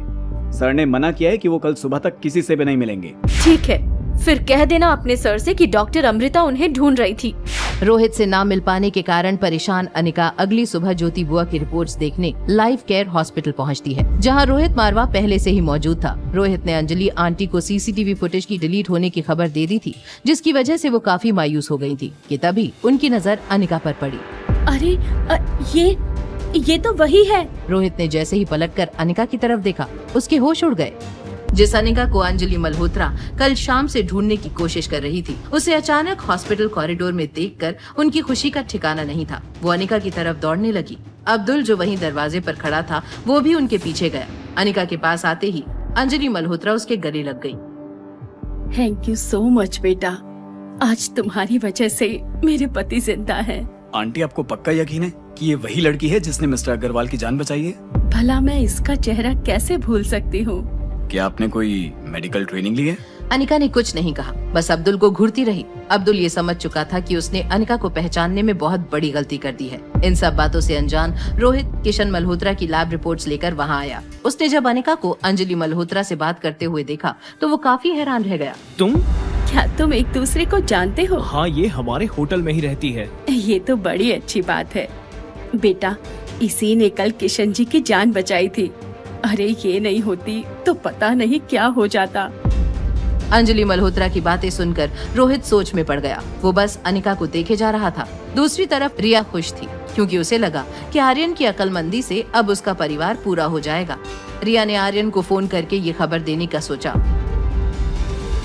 मेरे साथ रहकर तुम भी स्मार्ट हो गए हो। वो मॉम को ईमेल करने का आइडिया बेस्ट था। अगर मॉम ने दादी की सर्जरी की तो तुम इनोसेंट प्रूव हो जाओगे और फिर हम सब साथ में रहेंगे like a happy family. Thank you sister. Brother, आज इस खुशी के मौके पर अगर मैं तुमसे कोई विश मांगू तो क्या तुम उसे पूरा करोगे? बिल्कुल, तुम तो बस ये बताओ कि मुझे करना क्या होगा। आई वॉन्ट कि तुम बाबी वाली फ्रॉक में मुझे एक फोटो भेजो। मैं देखना चाहती हूँ कि मेरा भाई पिंक फ्रॉक में कितना क्यूट लगता है। लेकिन तुम्हें एक प्रॉमिस करना होगा। कैसा प्रॉमिस? तुम फोटो देखकर हंसोगी तो नहीं? Okay brother. वैसे तो आर्यन को लड़कियों के कपड़े पहनना बिल्कुल भी पसंद नहीं था, लेकिन इस बार आर्यन रिया को खुश करना चाहता था। आर्यन अपनी पिंक ड्रेस ढूंढने लगा। वहीं लाइफ केयर हॉस्पिटल में रोहित की नजरें अनिका से हट नहीं रही थी। कौन हो तुम? अच्छी हो या बुरी, स्कूल ड्रॉप आउट हो या जीनियस, मेरे खिलाफ साजिश करने वाली कोई चालाक औरत या फिर दूसरों की मदद करने वाली, आखिर कौन हो तुम? तो क्या अब मुझे मिस्टर मारवा से मिलने की अपॉइंटमेंट मिल सकती है? कैसी अपॉइंटमेंट? क्या आपने बताया नहीं मिस्टर मारवा को? क्या नहीं बताया अब्दुल? कौन से अपॉइंटमेंट की बात चल रही है यहाँ? वो सर, ये कल आई थी आपके स्वीट के पास, आपसे मिलने की जिद कर रही थी। आपकी दादी माँ के बारे में कुछ। तुमने मुझे बताया क्यों नहीं? तुम जानते हो ना मेरे लिए मेरी दादी माँ का ठीक होना कितना इम्पोर्टेंट है। पर सर, हमारी मदद तो सिर्फ डॉक्टर अमृता ही कर सकती है। आप किसी इंसान की काबिलियत जाने बिना उसके इंटेलिजेंस पर सवाल कैसे उठा सकते हैं? क्या आप श्योर हैं कि आपकी दादी माँ का इलाज कोई और नहीं कर सकता? सिर्फ नाम के आधार पर किसी को कम या ज्यादा आंकना सही है क्या? लेकिन मैंने तो। बस अब्दुल, मेरी दादी अभी चंडीगढ़ के हॉस्पिटल में है और चल फिर नहीं सकती। उनकी हालत बहुत नाजुक है। मैं चलूंगी उनसे मिलने और उनका ट्रीटमेंट भी करूंगी, लेकिन मेरे ट्रैवल और स्टे का अरेंजमेंट आप करवाएंगे। आप उस सब का टेंशन मत लीजिए, सब हो जाएगा। ठीक है, अभी मुझे जाना होगा। मिस अनिका, एक मिनट, क्या मैं जान सकता हूँ आप मेरी हेल्प क्यों करना चाहती हैं? मिस्टर मारवा, मैं यहाँ किसी को ढूंढ रही हूँ। मैं आपकी दादी को ठीक करने में आपकी मदद करूँगी और बदले में आपको मेरी मदद करनी होगी उसे ढूंढने में। आप किसे ढूंढ रही हैं? अभी नहीं, वक्त आने पर मैं खुद आपको बताऊंगी। अनिका की बातों से रोहित को उम्मीद की एक नई किरण दिखी थी। अनिका के कॉन्फिडेंस से रोहित को कुछ राहत मिली थी। रोहित वापस किशन मल्होत्रा को देखने पेशेंट वार्ड में गया। किशन जी की नींद खुल चुकी थी और वो रोहित को देखकर काफी खुश थे। अरे रोहित बेटा, तुम बहुत बिजी रहते हो और यहाँ? अंकल, आपकी हेल्थ भी उतनी ही इम्पोर्टेंट है जितनी बाकी चीजें। वैसे आपको मुझे बताना चाहिए था कि आप मनाली में हो। बेटा, मैं यहाँ किसी काम से नहीं बल्कि किसी अपने को ढूंढने आया हूँ। वो तो ठीक है, लेकिन आपको बताना चाहिए था ना। वैसे किसे ढूंढ रहे हैं आप लोग? दरअसल मेरी एक बहन थी, उसने यही किसी गुलेरिया फैमिली के एक लड़के से शादी कर ली थी। हमने बहुत दिनों तक दीदी से बात नहीं की। फिर हमें पता चला कि शादी के 2 साल बाद ही उसका देहांत हो गया। अभी कुछ दिनों पहले हमें पता चला कि मेरी बहन की एक बेटी भी है और वो मनाली में ही रहती है। बस उसी को ढूंढ रहे हैं हम दोनों। दीदी तो हमें छोड़कर चली गई, लेकिन हमें उनकी बेटी को कैसे भी ढूंढना है। वो एक बार हमें मिल जाए तो हम भी उसकी वैसी ही सेवा करेंगे जैसे दीदी हमारी सेवा करती थी। फिर शायद दीदी हमें माफ कर दे। चलो हम अभी गुलेरिया हाउस चलते हैं और अपनी बच्ची को लेकर आते हैं। नहीं, अभी नहीं, पहले आप ठीक हो जाओ, फिर हम सब साथ में चलेंगे। हाँ अंकल, इस वक्त आपको रेस्ट करने की सख्त जरूरत है। ठीक है, जैसा तुम कहो। रोहित, जरा वो बैग देना मुझे। ये देखिए, ये है मेरी बहन की तस्वीर। लेकिन ये तो वही लड़की है जिससे... रोहित बेटा, अभी हम जिस लड़की से मिले वो तुम्हारे होटल में ही रहती है ना? हाँ आंटी। क्या तुम्हें उसका नाम पता है? हाँ, अनिका नाम है उसका। और सरनेम? अनिका गुलेरिया नाम है उसका। अनिका गुलेरिया? अच्छा बेटा, क्या तुम मेरी एक मदद कर सकते हो? मुझे अनिका के बारे में कुछ इन्फॉर्मेशन चाहिए थी। अब्दुल, अनिका की फाइल लेकर आओ। जी सर। तुम ऐसे पूछताछ क्यों कर रही हो? किशन, कल होटल लॉबी में जिस बच्चे ने तुम्हारी जान बचाई थी, ये वही अनिका है। उसे देखते ही मुझे लग रहा था कि हमारा कोई तो रिश्ता जरूर है। शायद वो ही हमारी अनिका है। सर, ये रही फाइल। ये लीजिए आंटी। किस्मत का खेल कहे या कुदरत का कोई करिश्मा, जिसे हम ढूंढते हुए आए थे उसने हमें ढूंढ लिया। मतलब अनिका ही? हाँ बेटा, अनिका ही मेरी बहन स्वाति की बेटी है। रोहित बेटा, प्लीज उसे मेरे पास ले आओ। अब्दुल, अनिका जी यहाँ अपनी बुआ से मिलने आई थी ना, तुम जल्दी से जाओ और उन्हें यहाँ लेके आओ। किशन अंकल की आंखें तरस गई थी उनकी भांजी को देखने के लिए। अनिका हॉस्पिटल से जा चुकी थी और अब्दुल किशोर को निराश नहीं करना चाहता था, इसीलिए वो अनिका का नंबर रिसेप्शन से ले आया। थैंक यू, ये नंबर हमें हमारी अनिका तक पहुंचा देगा। अंकल, आंटी, मैं अब चलता हूँ, मेरी एक इम्पोर्टेंट मीटिंग है। हाँ बेटा, तुम जाओ। तुमने जो कुछ भी हमारे लिए किया है उसका एहसान हम नहीं भूल सकते। रोहित होटल पैराडाइज के लिए निकल चुका था, लेकिन अभी भी वो अनिका के बारे में ही सोच रहा था। वहीं दूसरी तरफ अनिका भी हैरान थी जब उसे उसके अतीत से जुड़ा एक फोन आया। क्या मेरे मामा मामी? हाँ, और वो हमसे मिलने घर आ रहे हैं। लेकिन इतने सालों बाद क्यों? मैं ये सब नहीं जानता, बस तुम घर आ जाना टाइम से। ठीक है, मैं आ जाऊंगी। कॉल रखते ही अनिका के मन में कई सवाल उमड़ने लगे।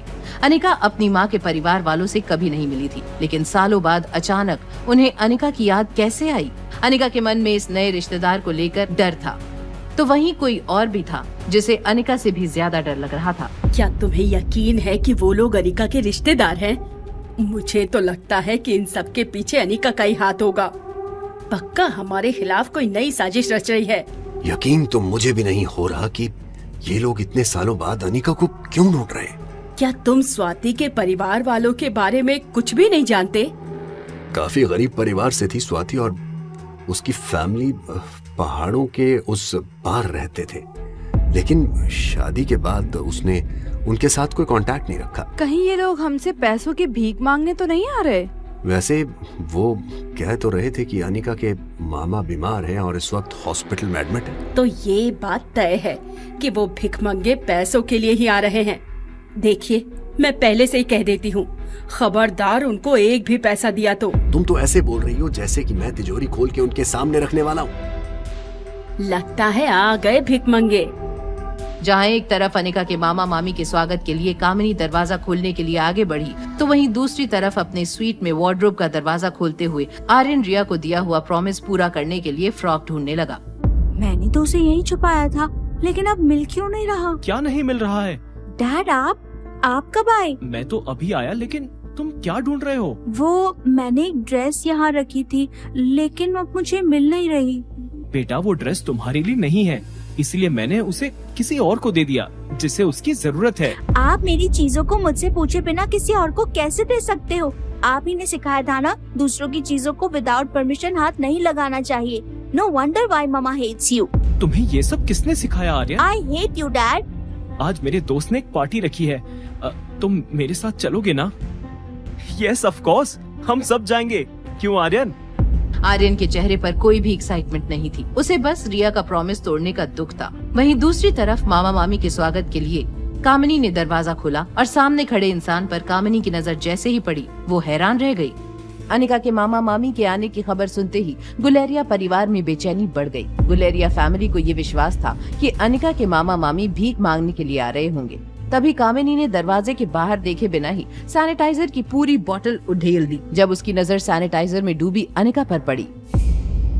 थैंक गॉड तुम थी अनिका, मुझे लगा पूरा सैनिटाइजर वेस्ट हो जाएगा।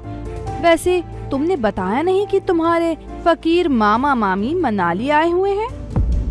अनिका ने कामिनी की बातों का जवाब देना जरूरी नहीं समझा। गुलेरिया खानदान इस बात से अनजान था कि कुछ ही समय में उन्हें एक बड़ा झटका लगने वाला था।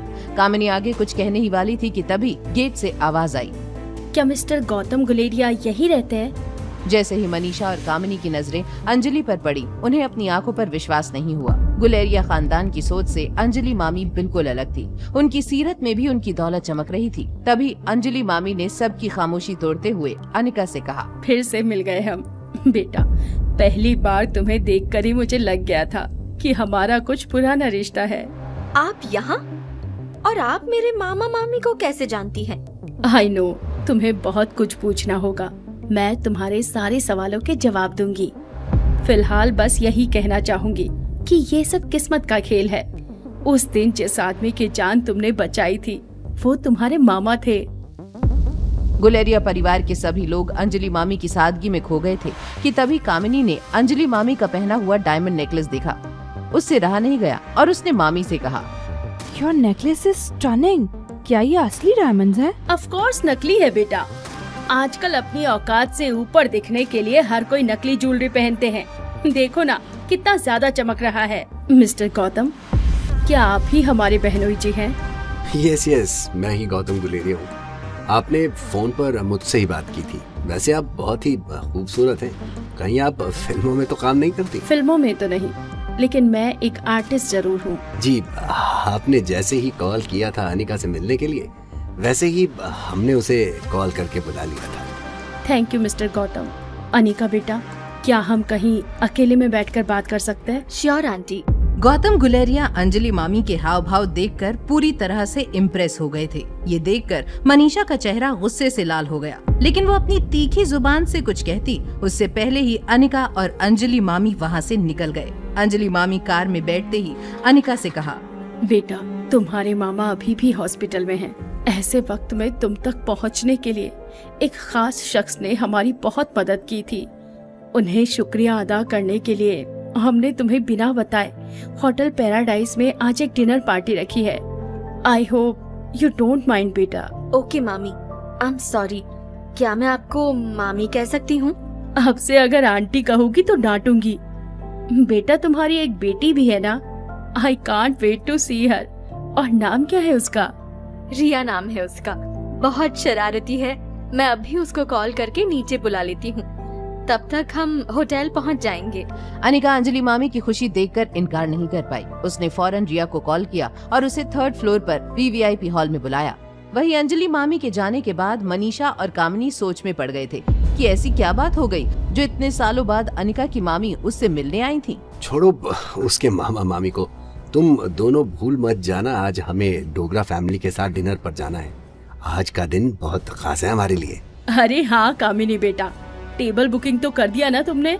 हाँ मम्मा, पैराडाइज इंटरनेशनल होटल में कर दिया था, लेकिन VVIP हॉल पहले से बुक था तो नॉर्मल बुकिंग करना पड़ा। ओहो, बैड लक।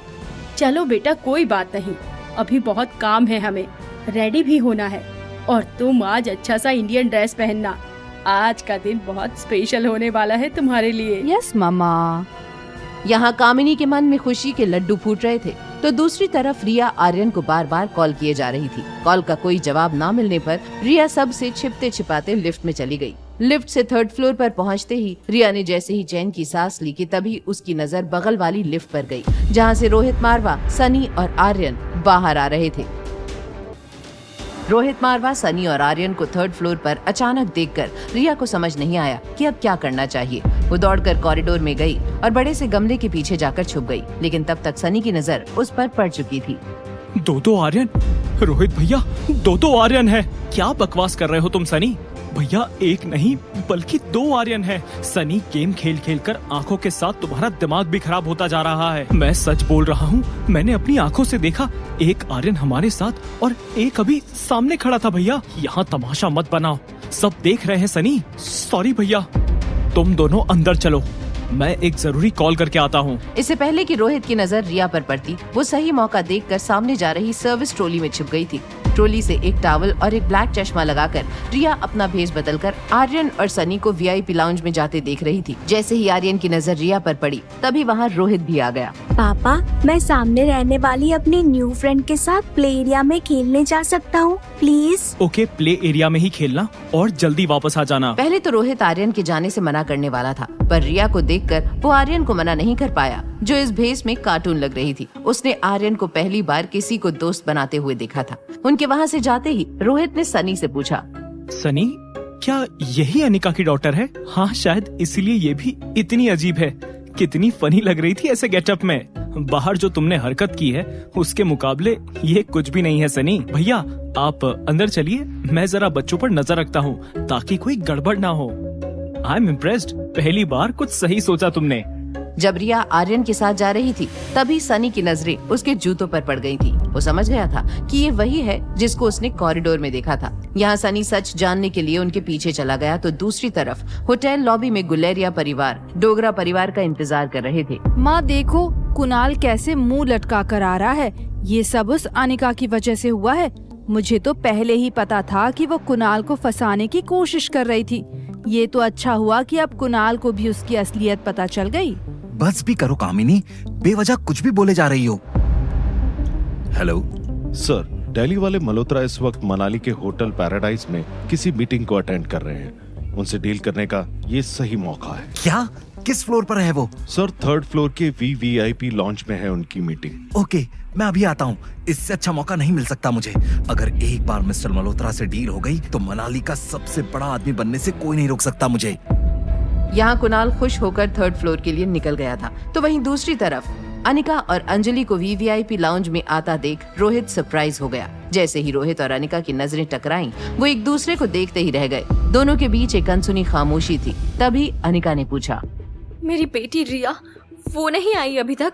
वो मेरे बेटे आर्यन के साथ प्ले एरिया में खेलने गई है। डोंट वरी, वो सेफ है वहाँ। आई एम सो सॉरी, वो मेरी बेटी थोड़ी शैतान है, मगर आप चिंता मत कीजिए, मैं अभी उन्हें लेकर आती हूँ। अनिका को पता था कि रोहित मारवा उसे पहले से ही अपने बेटे का दुश्मन समझता था और रिया का उसके बेटे आर्यन के साथ खेलना सेफ नहीं था। अनिका बिना समय जाया किए रिया को लेने वहाँ से निकल गई। वो कॉरिडोर से जा ही रही थी कि तभी वो किसी से टकरा गई। सॉरी।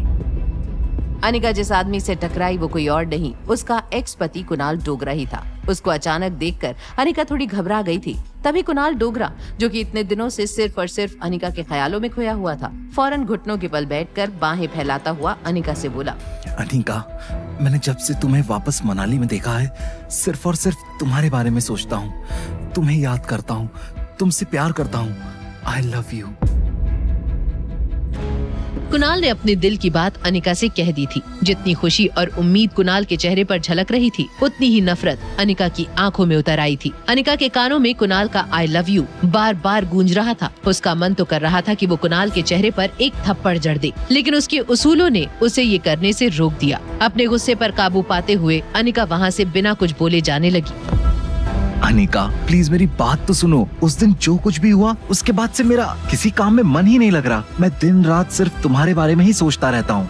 अनिका पर कुणाल की बातों का रत्ती भर भी असर नहीं हो रहा था। वो बस किसी भी कीमत में रिया तक पहुंचना चाहती थी, लेकिन कुणाल इतनी आसानी से अनिका का पीछा नहीं छोड़ने वाला था। अनिका का रास्ता रोकते हुए कुणाल ने कहा, मैं तुमसे बात कर रहा हूँ और तुम मुझसे दूर जा रही हो। तुम्हारी बकवास सुनने के लिए मेरे पास वक्त नहीं है। हट जाओ मेरे रास्ते से। मेरा यकीन करो अनिका, हम दोनों साथ मिलकर फिर से एक नई जिंदगी शुरू कर सकते हैं। जस्ट शट अप कुणाल, मुझे तुम में और तुम्हारी बातों में कोई इंटरेस्ट नहीं है। आई नो तुम शायद फ्यूचर को लेकर परेशान हो, बट तुम्हें उसकी चिंता करने की कोई जरूरत नहीं है। मनाली से कुछ दूर तुम्हारे लिए एक बड़ा सा बंगला होगा, नौकर चाकर होंगे और तो और हर महीने तुम्हारे अकाउंट में 1.5 लाख रुपए भी आ जाएंगे। तुम्हारी इतनी औकात नहीं है कि तुम मुझे खरीद सको, समझे? अनिका की ये बातें कुणाल के दिल में तीर की तरह चुभी, लेकिन प्यार के मामले में कुणाल इतनी आसानी से हार मानने वालों में से नहीं था। कुणाल ने इस बार अपने रुतबे से अनिका को इम्प्रेस करने की कोशिश में कहा, तुम्हें पता है या नहीं, लेकिन मैं यहाँ मल्होत्रा के साथ डील करने आया हूँ और अगर उनके साथ आज मैंने ये डील क्रैक कर दी तो 1 साल के अंदर मैं मनाली का सबसे अमीर आदमी बन जाऊंगा और मैं का मतलब हम दोनों से है। मल्होत्रा का नाम सुनकर एक पल के लिए ही मानो अनिका के पांव डगमगा गए। आखिर मल्होत्रा और कुणाल के बीच क्या है कनेक्शन? मैंने कहा ना, तुम्हारी औकात नहीं मुझे खरीदने की। ओह, मैं समझ गया। तुम्हें अपनी बेटी की चिंता है ना, मैं उसे भी अपनाने के लिए तैयार हूँ, लेकिन मैं उसे अपने नाम और जायदाद का हिस्सा नहीं बना पाऊंगा। अगर तुम्हें मेरी ये शर्त मंजूर है तो मैं तुम्हारी सारी गलतियाँ माफ कर दूंगा। किस गलती की बात कर रहे हो तुम? Are you out of your mind? आखिरी बार बोल रही हूँ, हट जाओ मेरे रास्ते से। ठीक है बाबा, तुम्हारी सारी शर्तें मंजूर है। तुमसे शादी भी करूंगा और तुम्हारी बेटी को अपना नाम भी दूंगा। अब खुश? गुस्से में दूर जाती अनिका को रोकने के लिए कुणाल ने अनिका का हाथ पकड़ लिया, लेकिन कुणाल की इस हरकत से अनिका का गुस्सा अब 7वें आसमान पर पहुंच चुका था। लेकिन इसके पहले कि अनिका उसका हाथ छुड़ा पाती, अनिका को पीछे से एक जोर का धक्का लगा और उसका सिर सामने वाली दीवार से जाकर टकरा गया। ये तुमने क्या किया कामिनी? मेरा हाथ छोड़ो कुणाल, ये लड़की तुम्हें अपने वश में कर रही है। आज मैं इसे जिंदा नहीं छोड़ूंगी। क्या तुम पागल हो गई हो? ये क्या कर रही हो? पीछे हटो। दर्द से अनिका का सिर चकराने लगा। तभी उसी वक्त गौतम, मनीषा और कुणाल के पापा कमल डोगरा लॉबी में आ पहुँचे। लेकिन जब अनिका ने अपनी आंखें खोली तो उसकी नजर गुस्से में झुलसती कामिनी पर पड़ी। वो तेजी से अनिका की तरफ बढ़ ही रही थी कि तभी कामिनी को रोकने के लिए कुणाल ने उसके दोनों हाथ पकड़ लिए। ये यहाँ क्या हो रहा है कामिनी? और अनिका बेटा, तुम यहाँ क्या कर रही हो? मैं बताती हूँ। जैसे ही अनिका को पता चला कि आज कामिनी और कुणाल की एंगेजमेंट की बात होने वाली है, तो ये यहाँ कुणाल को अपने जाल में फंसाने आ गई। कमल जी, अनिका की तरफ से मैं आपसे माफी मांगता हूँ। बचपन से ही अनिका कामिनी से काफी जलती थी। हमारी हर खुशी के मौके पर मुसीबत बनकर आ जाती है। बस कीजिए आप लोग। अनिका के खिलाफ किसी ने एक और शब्द बोला तो देख लेना। लेकिन बेटा, अनिका मुझे किसी जाल में फंसाने नहीं आई थी। एक बात और, अनिका और मैं एक दूसरे से प्यार करते हैं और हमने एक दूसरे से शादी करने का फैसला किया है। कुणाल बेटा, होश में आओ। क्या तुम भूल गए कि इसकी वजह से हम दोनों खानदानों की कितनी बेइज्जती हुई थी? देखिए कमल जी, कुणाल तो बच्चा है अभी, आप इसे कुछ समझाते क्यों नहीं? शादी का फैसला जिंदगी का सबसे बड़ा फैसला होता है, उसे ऐसे जल्दबाजी में नहीं लिया जा सकता। कुणाल, क्या तुम अनिका के साथ फिर से शादी करना चाहते हो? कामिनी को पूरा यकीन था कि कुणाल मना ही करेगा और वो गुस्से भरी नजरों से अनिका को देख रही थी कि तभी कुणाल ने कहा, हाँ पापा, मैं अनिका से प्यार करता हूँ। ये सुनते ही कामिनी की सांसें अटक चुकी थी। उसकी आंखों में कुणाल को खोने का डर साफ दिख रहा था। तो वहीं दूसरी तरफ अनिका अपने सर पर लगी चोट से कर्रा रही थी। वो बस किसी भी तरह इस तमाशे से दूर जाना चाहती थी। तभी कुणाल के पापा कमल डोगरा उसे कहते हैं, अनिका, क्या तुम कुणाल के साथ फिर से शादी करना चाहती हो? नहीं, बिल्कुल नहीं। ये क्या कह रही हो तुम? तुम्हारी इतनी हिम्मत कि तुम मुझे रिजेक्ट करो? तुम्हें एक्सेप्ट या रिजेक्ट करने का सवाल तो तब उठेगा जब मैं तुम्हारे बारे में कुछ सोचूंगी। तुम तो मेरे लिए एग्जिस्ट ही नहीं करते। नहीं कुणाल, तुम इस लड़की से दूर रहो। ये बड़ी चालाकी से तुम्हें फंसा रही है। ये दुनिया को दिखाना चाहती है कि तुम इसके पीछे पड़े हो, इसीलिए तुम्हें सबके सामने रिजेक्ट कर रही है। मैं तो इसकी रग रग से वाकिफ हूँ। हाँ माँ, तुम बिल्कुल सही कह रही हो। इसकी क्या औकात कि ये किसी को रिजेक्ट करे। कमल अंकल, आप टेंशन मत लीजिए, मैं कुणाल को इसके आसपास भी नहीं भटकने दूंगी। कामिनी, तुम बीच में मत बोलो। अनिका, आखिर तुम चाहती क्या हो? ये तो सिर्फ तुम्हें अपने जाल में फंसाना चाहती है और तुमसे पैसे ऐंठना चाहती है। अभी इसके मामा मामी भी आए थे पैसे मांगने, वो भी इसी की तरह हैं। अगर पैसे नहीं है तो मर जाने दे अपने मामा को, इलाज ही क्यों करवाना।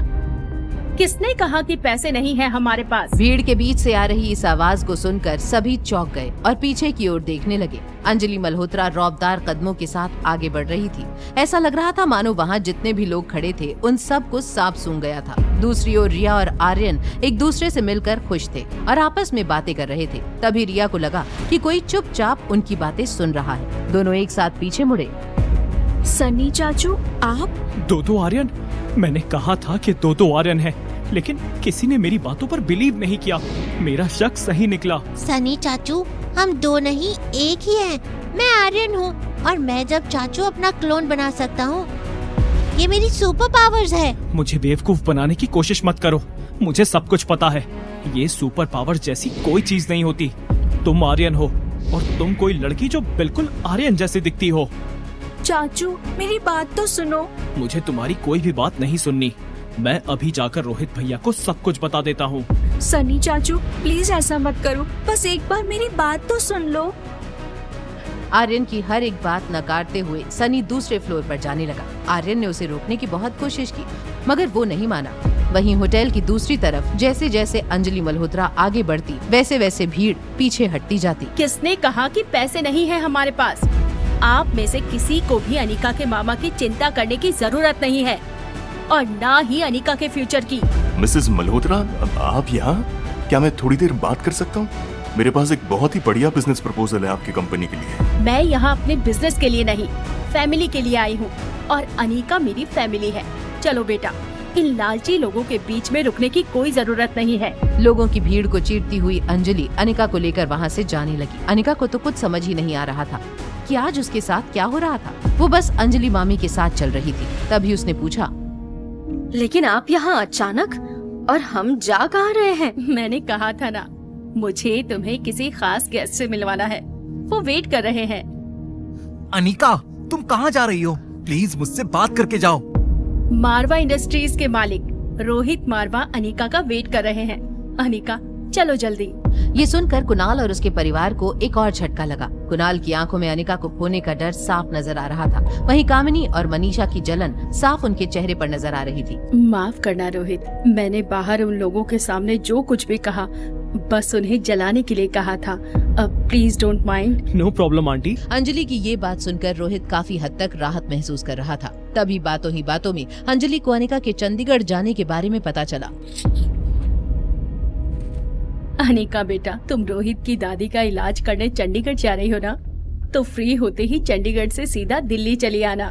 कुछ दिन अपने ननिहाल में भी तो गुजारो, और वहाँ कब से कोई तुम्हारी राह देख रहा है। मेरी राह? कौन?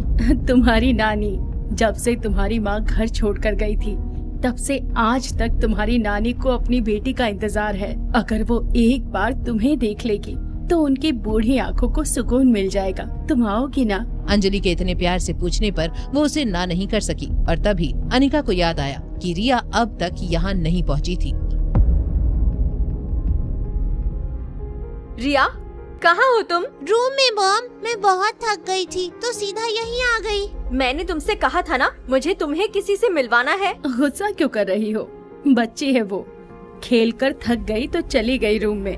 डोंट वरी, खाने के बाद मैं चलूंगी और मिल लूंगी उससे।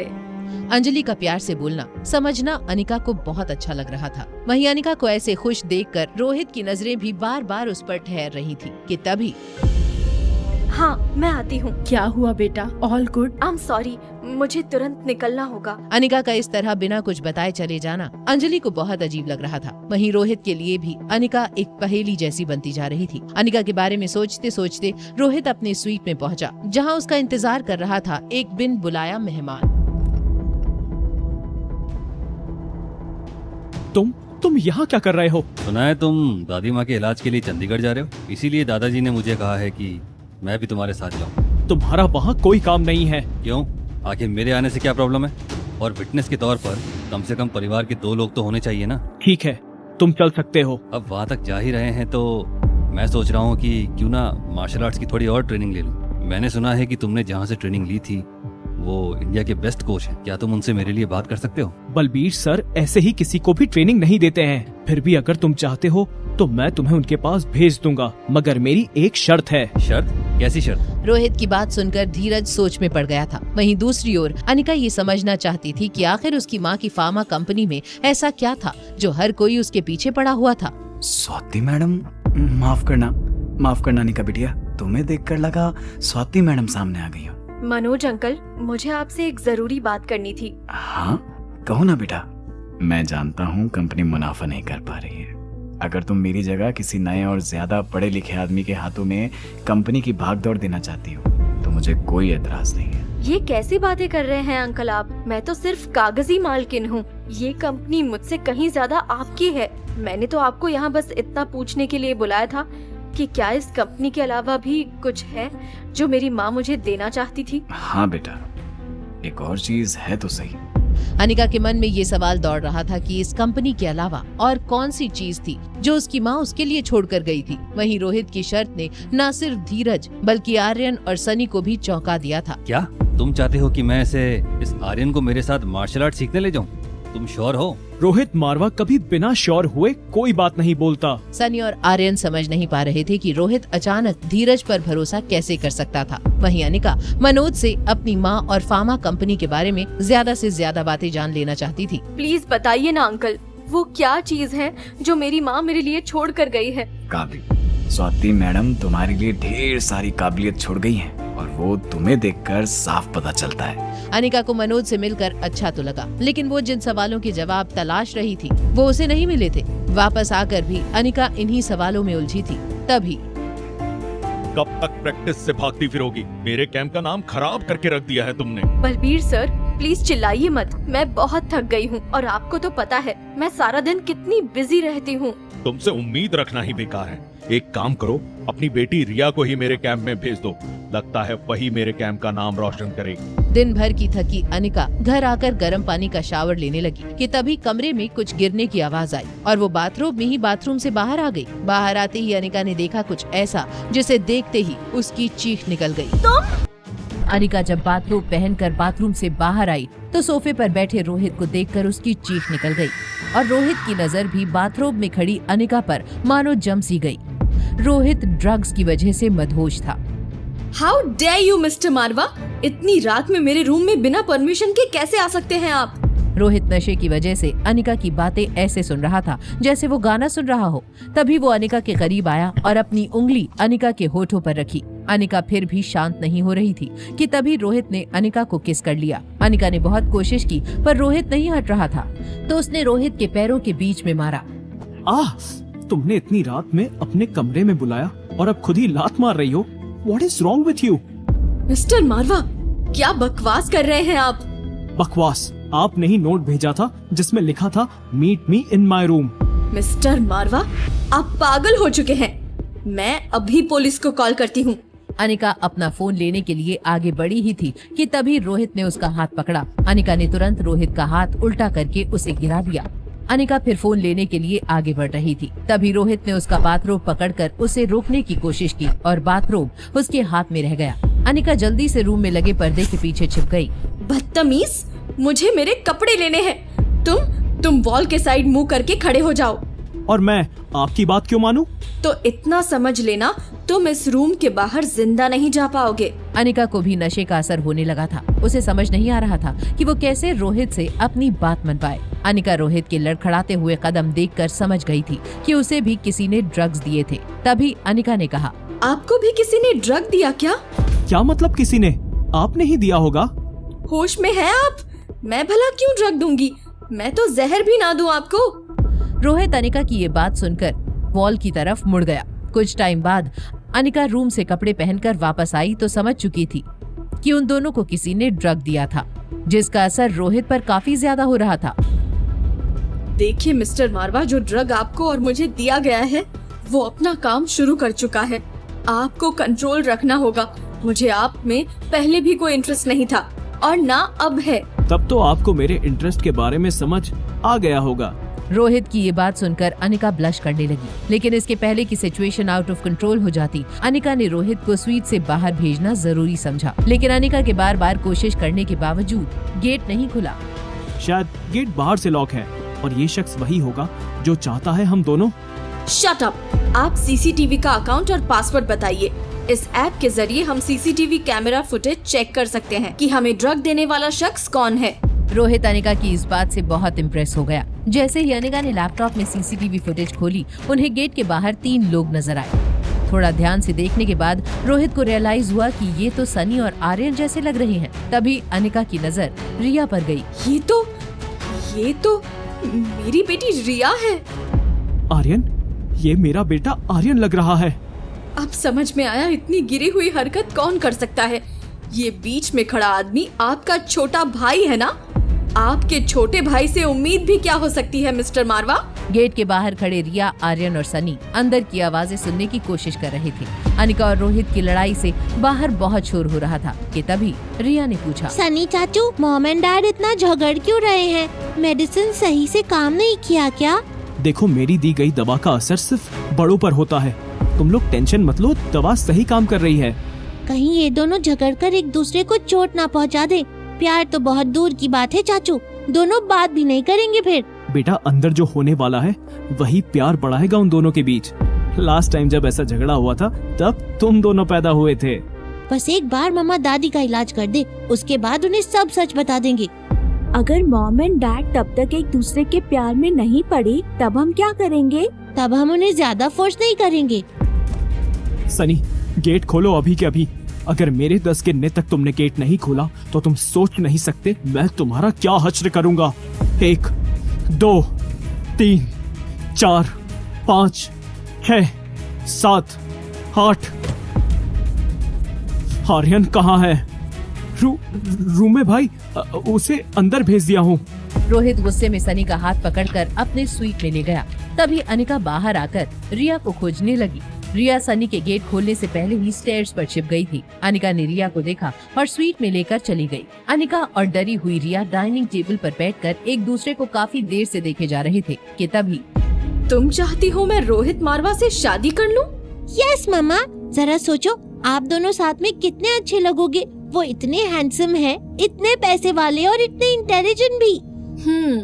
तो ये प्लानिंग किसकी थी तुम लोगों में से? सनी चाचू का प्लान था ये। रोहित और अनिका को मिलाने की प्लानिंग अब सनी को भारी पड़ रही थी। फिलहाल वो रोहित के सामने डर और शर्म के मारे अपना सर झुकाए खड़ा था कि तभी रोहित एकदम से अपनी चेयर से उठ खड़ा हुआ।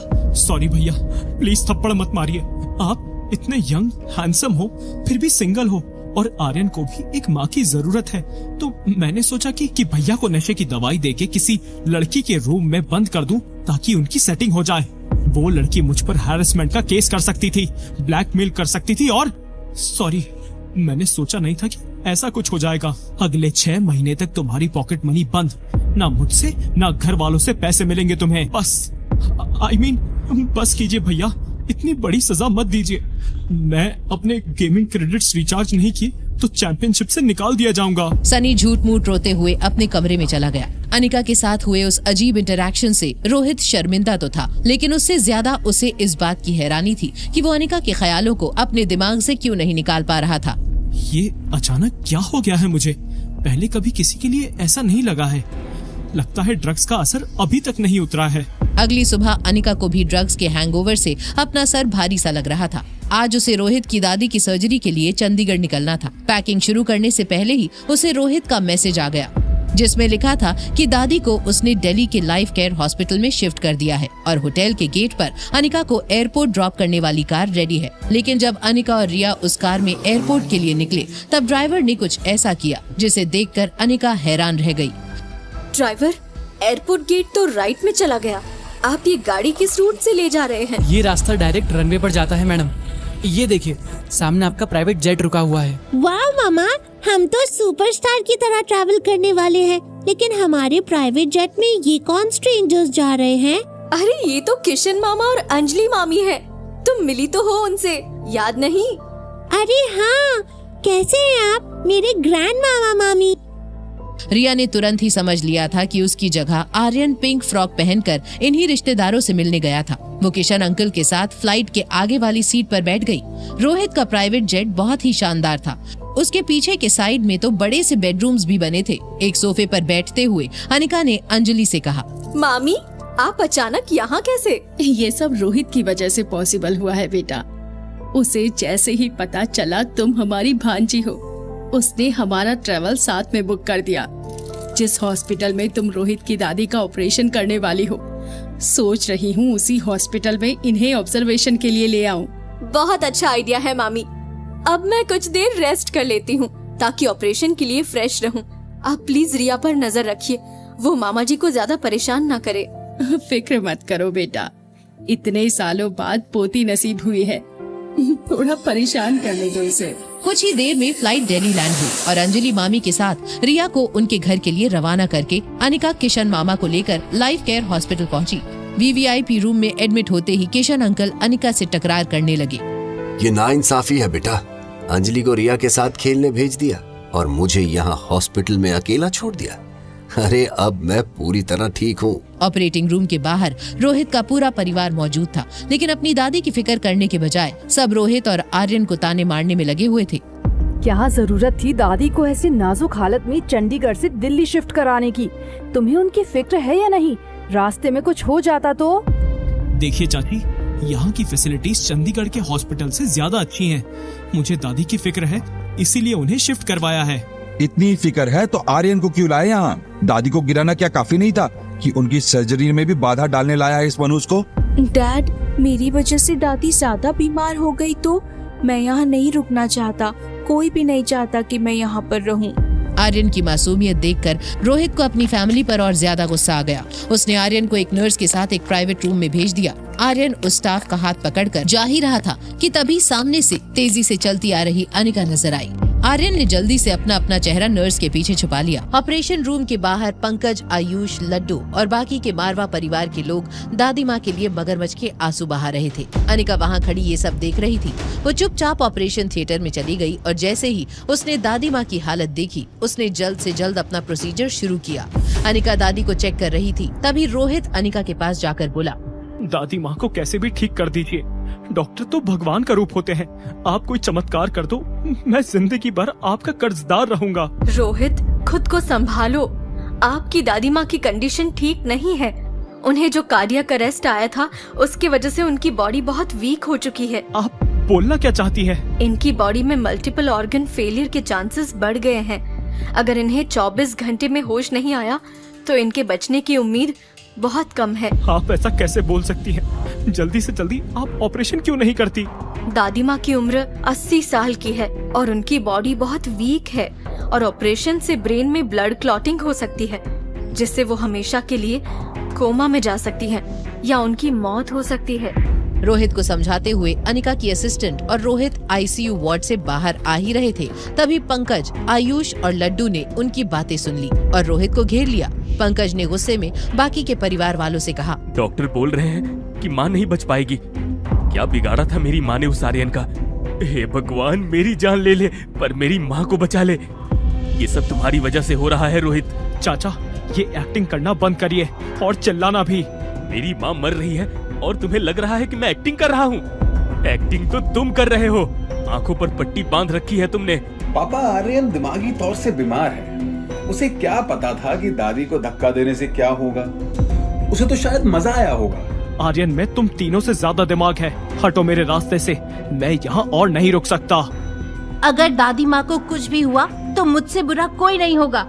लड्डू हॉस्पिटल कॉरिडोर से प्राइवेट रूम की तरफ दौड़ा। रोहित ने तेजी से उसको पीछे से पकड़ लिया और रोकने की कोशिश करने लगा, जिससे लड्डू जमीन पर गिर गया और जोर जोर से रोने लगा। पंकज और आयुष ने लड्डू को उठाया। लड्डू ने रोहित की तरफ उंगली से इशारा करते हुए कहा, रोहित चाचा ने मुझे जोर से जमीन पर पटक दिया। तुम्हें शर्म नहीं आती है? एक छोटे बच्चे को ऐसे ट्रीट करते हो? इस बच्चे को कुछ मैनर्स सिखाओ, और अगर नहीं सिखा सकते तो मेरे पास भेज दो।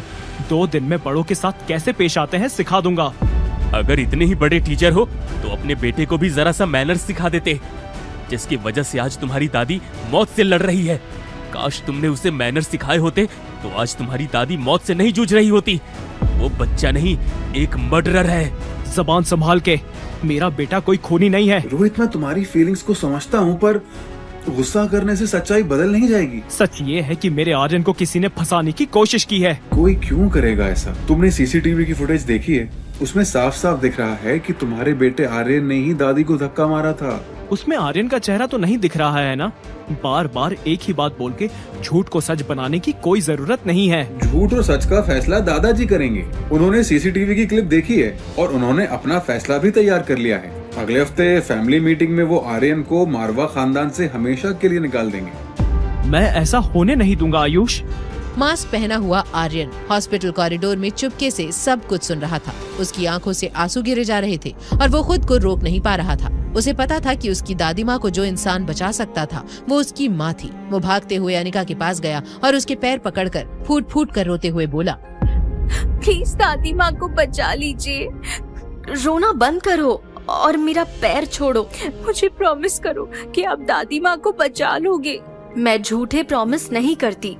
और तुम हो कौन? सीसीटीवी फुटेज और विटनेस के तौर पर घर के नौकर की गवाही ने आर्यन के बचने के सारे रास्ते बंद कर दिए थे। पर रोहित के पास अभी भी मौका था, क्योंकि सीसीटीवी फुटेज में धक्का देने वाले की शक्ल नहीं दिख रही थी और नौकर ने भी आर्यन को दादी माँ से सिर्फ बहस करते हुए सुना था।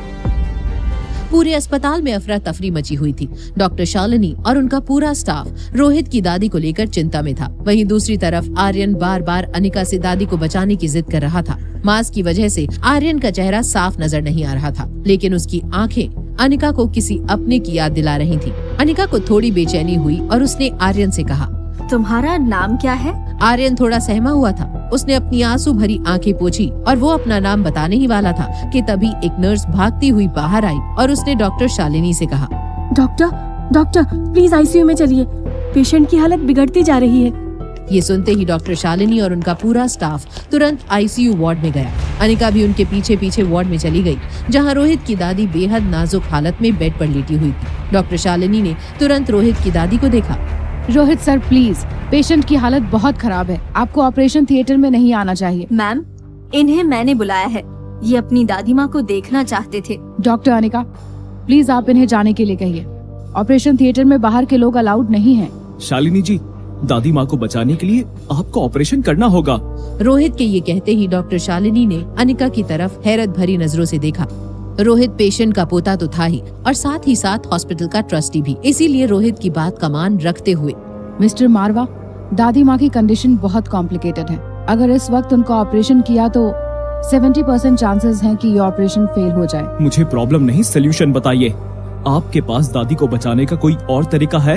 एक ट्रीटमेंट है जिसके जरिए दादी माँ को कुछ वक्त के लिए होश में लाया जा सकता है। कुछ वक्त से आपका क्या मतलब है? मेरा मतलब है वो थोड़ी देर के लिए होश में भी आ जाएंगी, मगर इस ट्रीटमेंट के बाद। ट्रीटमेंट के बाद क्या? प्लीज डॉक्टर, जो कुछ भी है साफ साफ कहिए। ऑपरेशन के बाद दादी माँ एक दिन के लिए फिर से पहले जैसी हो जाएंगी, लेकिन एक दिन के बाद वो हम सबको छोड़ के भी। डॉक्टर शालिनी की अपनी बात पूरी करने से पहले ही रोहित के चेहरे का रंग उड़ गया था। एक पल के लिए उसका पूरा शरीर सुन्न पड़ गया था। ऑपरेशन पॉसिबल है, एक्सपेरिमेंट करने का वक्त नहीं है। देखिए मिस्टर मारवा, मेरे बताए हुए ट्रीटमेंट के जरिए दादी माँ को थोड़ी देर के लिए होश में ला सकते हैं, ताकि वो लोगों को बता सकें कि इन सब के पीछे कौन है। आपकी पहली प्रायोरिटी पेशेंट की जान बचाना होना चाहिए, ना कि सही गलत का फैसला करना। आई एम सॉरी मिस्टर मारवा, मुझे बस आर्यन की फिक्र हो रही है। रोहित ने डॉक्टर शालिनी से कोई भी सजेशन लेना बंद कर दिया था। वहीं अनिका के मन में अभी भी आर्यन की झलक घूम रही थी। वो अपनी जिंदगी के सभी तार उस बच्चे से जोड़ने की कोशिश कर रही थी, लेकिन फिर भी वो कुछ समझ नहीं पा रही थी। रोहित के कहने पर अनिका का ध्यान टूटा। मिस अनिका, अब आप बताइए, ये ऑपरेशन हो सकता है या नहीं? यस, दादी माँ का ऑपरेशन हो सकता है। रोहित को अब डॉक्टर शालिनी की बात का फर्क नहीं पड़ रहा था, लेकिन क्या अनिका अपनी बात को लेकर कॉन्फिडेंट थी? ये सवाल रोहित की आंखों में साफ झलक रहा था। The success rate is 90%. Miss Anika, आप ऑपरेशन की तैयारियां शुरू कीजिए। थोड़ी देर में ऑपरेशन थिएटर रेडी हो गया। अनिका सर्जरी के वक्त सिर्फ अपने स्टाफ पर भरोसा करना चाहती थी, इसीलिए पहले से ही उसने अपनी असिस्टेंट लिया को बुला लिया था। लिया भी ये केस देखकर असमंजस में थी और उसने अनिका से कहा, डॉक्टर अमृता, पेशेंट की उम्र बहुत ज्यादा है और रिपोर्ट्स देखकर लग रहा है कि पेशेंट की असली प्रॉब्लम क्लॉटिंग नहीं, उसका हार्ट है। तो फिर आपने ये ऑपरेशन करने का डिसीजन क्यों लिया? तुम टेंशन मत लो, मैं सब मैनेज कर लूंगी। मुझे बस हमेशा की तरह तुम्हारे सपोर्ट की जरूरत है। जैसे जैसे अनिका ऑपरेशन कर रही थी वैसे वैसे पूरे स्टाफ की धड़कनें तेज होती जा रही थी। 5 घंटे तक चली सर्जरी के बाद थकी हुई अनिका ऑपरेशन थिएटर से बाहर आई, जहां वेटिंग एरिया में इंतजार करता हुआ रोहित भागता हुआ अनिका के पास आया और ऑपरेशन के बारे में पूछने लगा। अनिका को रोहित की बातें मानो सुनाई ही नहीं दे रही थी। उसके कानों में तो बस आर्यन की आवाज गूंज रही थी। कुछ देर बाद रोहित ने अनिका को झकझोरते हुए फिर से कहा, मिस अनिका, मैं कब से दादी के ऑपरेशन के बारे में पूछ रहा हूँ। कैसी है मेरी दादी? ऑपरेशन से पहले कॉरिडोर में जो बच्चा मेरे पास आया था, क्या वो आपका बेटा है? मिस्टर मारवा, मैं आपके बेटे से मिलना चाहती हूँ। कहाँ है वो? आर्यन ऑपरेशन खत्म होने का इंतजार करते करते सो गया था, तो मैंने उसे घर भेज दिया। दादी माँ कैसी हैं डॉक्टर? ऑपरेशन सक्सेसफुल रहा मिस्टर मारवा। अब पेशेंट को होश आने के बाद ही हम आगे का बता पाएंगे। रात बहुत हो गई है। If you don't mind, can I drop you home? No thank you mister Marwah, Anjali मामी ने गाड़ी भेजी है, मैं चली जाऊंगी। जब से अनिका ने रोहित की दादी का केस संभाला है, तब से रोहित के दिल में अनिका ने एक छोटी सी जगह बना ली थी। इतने बड़े ऑपरेशन के बाद जब अनिका अपने घर अकेले जा रही थी, ये उसे ठीक नहीं लगा। इसीलिए रोहित अनिका के पीछे गया। तब अनिका ने फोन निकालकर राजलक्ष्मी को कॉल किया। रोहित उसे छुप कर सुन रहा था। Hi Lakshmi, I need your help. मुझे रोहित मारवा के बेटे के बारे में सारी जानकारी चाहिए, वो भी जल्द से जल्द। ये सारी बातें सुनकर रोहित सोच में पड़ गया। अनिका उसके लिए एक पहेली बनती जा रही थी। उसे समझ नहीं आ रहा था कि अनिका आर्यन के बारे में क्यों जानना चाहती थी। रोहित फिर से ऑपरेशन थिएटर के बाहर चला गया। राजलक्ष्मी ने मजाक करते हुए अनिका से पूछा, चक्कर क्या है मैडम? आखिरकार रोहित मारवा पर नजर पड़ ही गई आपकी? हाँ, शट अप लक्ष्मी। अनिका, मैं तुम्हें इतने सालों से जानती हूँ, लड़कों के बारे में पूछना तो छोड़ो, तुम तो किसी को देखती भी नहीं। Now tell me, is he handsome? Handsome तो है। ओहो, बात इतनी आगे बढ़ चुकी है। तो डेट के लिए पहले तुम पूछोगे या उनके ही पूछने का वेट करोगी? लक्ष्मी, मैंने जो काम बोला है वो कल तक हो जाना चाहिए और सारी इन्फॉर्मेशन मुझे ईमेल कर देना। एंड वन मोर थिंग, अपने दिमाग के घोड़े को थोड़ा कम दौड़ाओ, ओके? अंजलि मामी की भेजी कार में अनिका बैठते ही सो गई। मल्होत्रा मैंशन के बाहर पहुंचते ही जैसे ही अनिका को ड्राइवर ने नींद से उठाया, एक नौकर ने कार का गेट खोला और अनिका कार से उतर गई। अनिका को मल्होत्रा मैंशन में एंटर करते ही लगा कि सब वहां उसका पहले से ही इंतजार कर रहे थे। तभी व्हील चेयर पर बैठी एक ओल्ड लेडी ने कहा, अंजलि, अनिका आ गई क्या? जी मम्मी जी, अनिका आ गई है। व्हील चेयर पर बैठी ओल्ड लेडी देख नहीं सकती थी, लेकिन वो अनिका के आने से बहुत खुश थी। एक तरफ अंजलि मामी उनका हाथ पकड़कर बैठी थी, तो दूसरी तरफ एकदम अंजलि मामी जैसी दिखने वाली उनकी 20 साल की बेटी श्वेता खड़ी थी। दादी माँ के चेहरे पर खुशी देखकर उसने कहा, दादी माँ, अनिका एकदम स्वाति बुआ जैसी लगती है। ऐसा लग रहा है कि वो तस्वीर से बाहर आ गई हो। जैसे तुम तो पहले बुआ से मिल चुके हो, है ना श्वेता? क्या फर्क पड़ता है अगर मैं स्वाति बुआ से नहीं मिली मम्मा? मैं श्योर हूँ अगर आज बुआ होती तो सब कंफ्यूज्ड हो जाते, स्वाति बुआ और अनिका को एक साथ देखकर। अनिका को समझ नहीं आ रहा था कि वो कैसे रिएक्ट करे। जिस गुलेरिया परिवार में अनिका ने अपना बचपन बिताया था, वहाँ उसे वो प्यार कभी नसीब नहीं हुआ। अनिका नानी माँ के पास जाकर बैठ गई। नानी माँ ने अनिका के सर पर हाथ फेरते हुए आशीर्वाद दिया। नानी माँ का हाथ पड़ते ही अनिका की दिन की सारी थकन जैसे गायब हो गई थी। अनिका खुशी से रोने ही वाली थी, तभी श्वेता ने कहा, दादी माँ, जिस बेटी के लिए आप इतने सालों से तड़प रही थी वो आ ही गई। बेटा, इतने साल अकेले कैसे गुजारे तुमने? मैं सोच भी नहीं सकती क्या बीती होगी तुम पर। ये लाचार बुढ़िया कुछ कर भी नहीं पाई तुम्हारे लिए। नानी माँ, सब ठीक था और अब आप लोग मिल गए हो तो सब अच्छा होगा। बहुत रात हो गई है बेटा, तुम बहुत थक गई होगी। चलो मैं तुम्हें रूम में ले चलती हूँ। श्वेता, तुम भी मम्मी जी को रूम में ले जाओ। श्वेता नानी माँ को कमरे में ले जाने लगी। अनिका का मन अभी नानी माँ के प्यार से भरा नहीं था और उसे और बातें करने का मन था। नानी माँ के जाते ही अंजलि मामी भी अनिका को रूम में लेकर चली गई। वहाँ पहुँचते ही अंजलि मामी ने लाइट ऑन करते हुए कहा, ये तुम्हारी माँ का रूम था, जैसा वो छोड़कर गई थी बिल्कुल वैसा ही है। मुझे लगा तुम यहाँ रहोगी तो तुम्हें अच्छा लगेगा। थैंक यू मामी। रिया बहुत प्यारी बच्ची है, जब से आई है सब उसके साथ बातें करते हैं और खेलते हैं। थोड़ी देर पहले ही मैंने रिया को सुला दिया, तुम थक गई होंगी ना?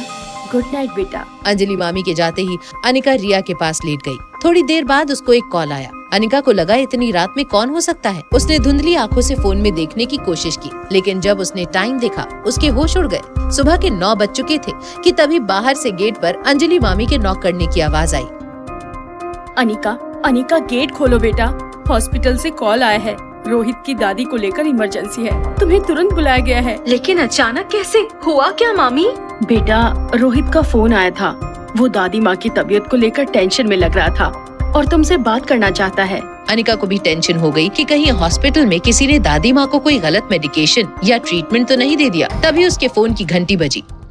मिस अनिका, दादी माँ को अब तक होश नहीं आया। You have to do something fast.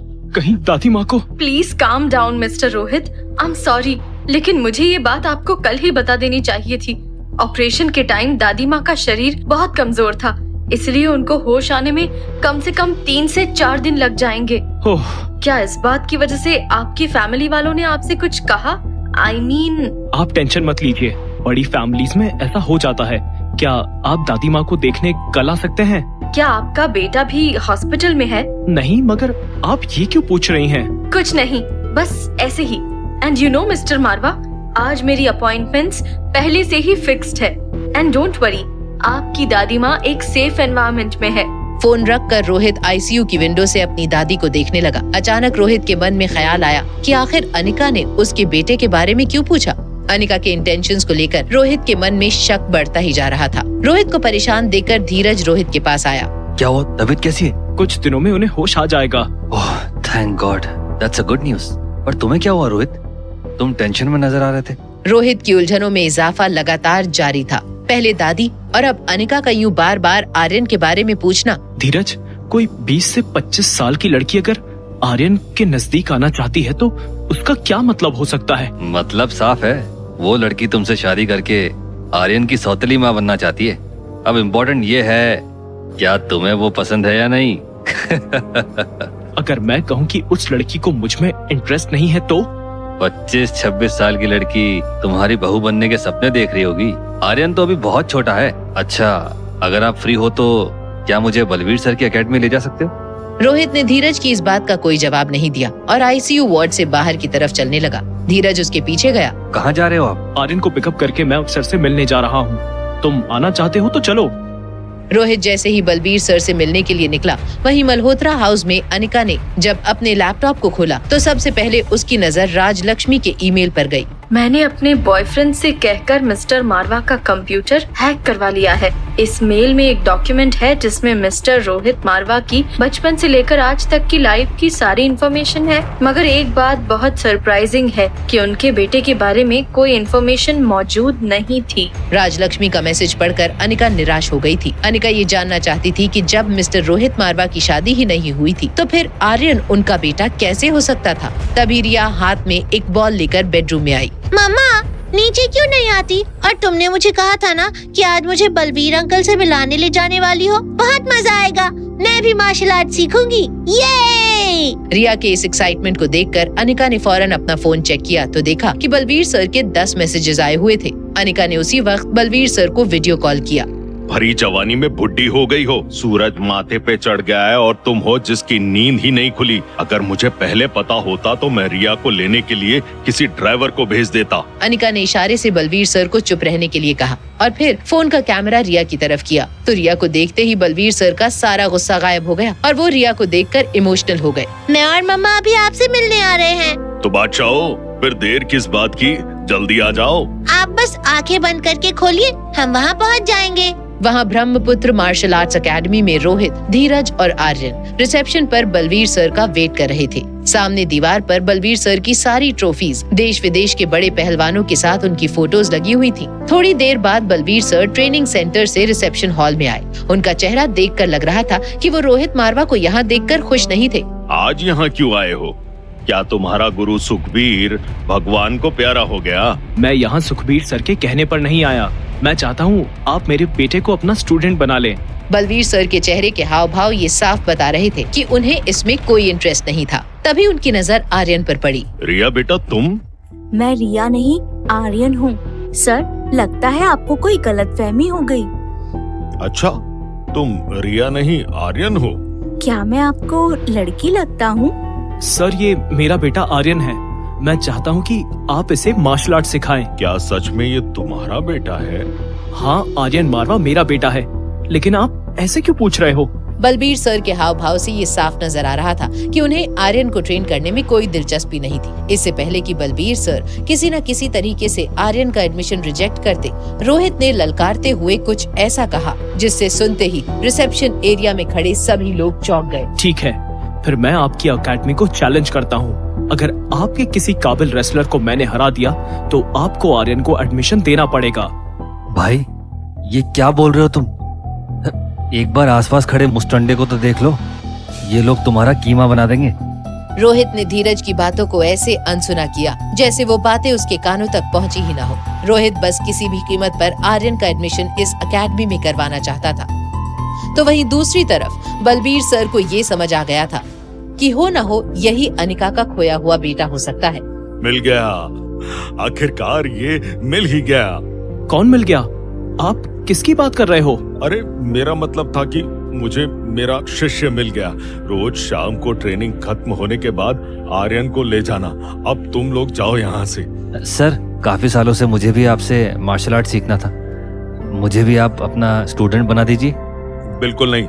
तुमने ये सोच भी कैसे लिया कि तुम मेरे स्टूडेंट बन सकते हो? मेरे स्टूडेंट बनने के लिए पहले काबिल बनो।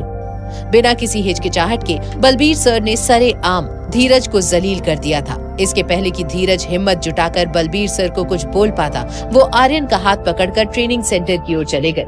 मुझे रिजेक्ट करके आप आर्यन जैसे बुद्धू और कमजोर लड़के को एडमिशन दे रहे हो? एक दिन ये आपकी एकेडमी को ले डूबेगा और उस दिन आप जरूर पछताओगे। धीरज, गुस्से में कुछ भी मत बको।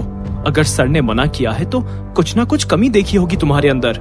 माना कि मैं तुम्हारे जितना इंटेलिजेंट नहीं हूँ, लेकिन आर्यन जितना बेवकूफ भी नहीं। आखिर मुझ में क्या कमी है? एक छोटे बच्चे के साथ खुद को कंपेयर कर रहे हो और तुम पूछ रहे हो क्या कमी है तुम में? रोहित की इस बात का धीरज के पास कोई जवाब नहीं था।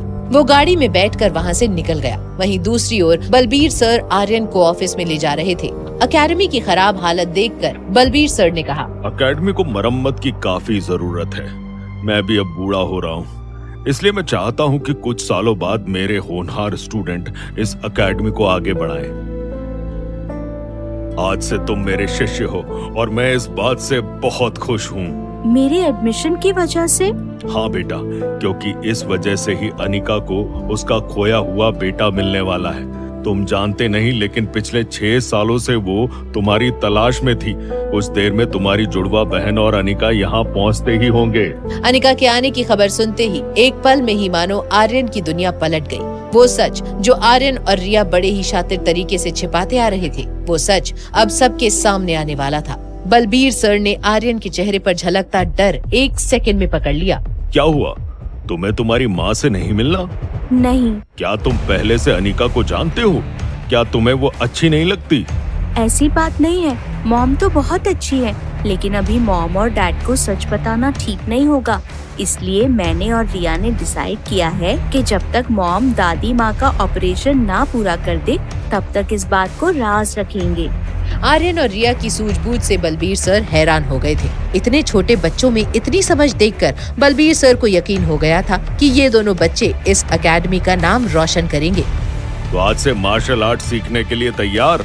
लेकिन सर, आपको एक प्रॉमिस करना पड़ेगा। कैसा प्रॉमिस? यही कि आप मेरे और रिया के बारे में डैड और मॉम को नहीं बताएंगे। अगर मैं तुम्हारी बात ना मानूं तो फिर मैं आपका स्टूडेंट नहीं बन पाऊंगा। इसके पहले कि बलबीर सर और आर्यन किसी नतीजे पर पहुंच पाते, उन दोनों को रूम के बाहर किसी की हलचल की आवाज आई। दोनों हैरानी से दरवाजे की ओर देखने लगे। बलबीर अंकल, कहाँ हो आप? मेरे आने की खबर सुनकर क्या आप छुप गए? रिया?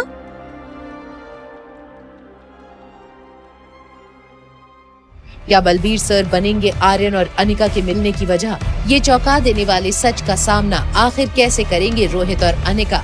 अनिका मिल पाएगी अपने बेटे आर्यन से या किस्मत फिर से खेलेगी कोई नया खेल? जानने के लिए देखिए अगला एपिसोड सिर्फ पॉकेट FM के YouTube चैनल पर। और एक लड़की को देखा तो के सारे एपिसोड्स को सुनने के लिए डिस्क्रिप्शन में दी हुई लिंक से डाउनलोड कीजिए पॉकेट FM।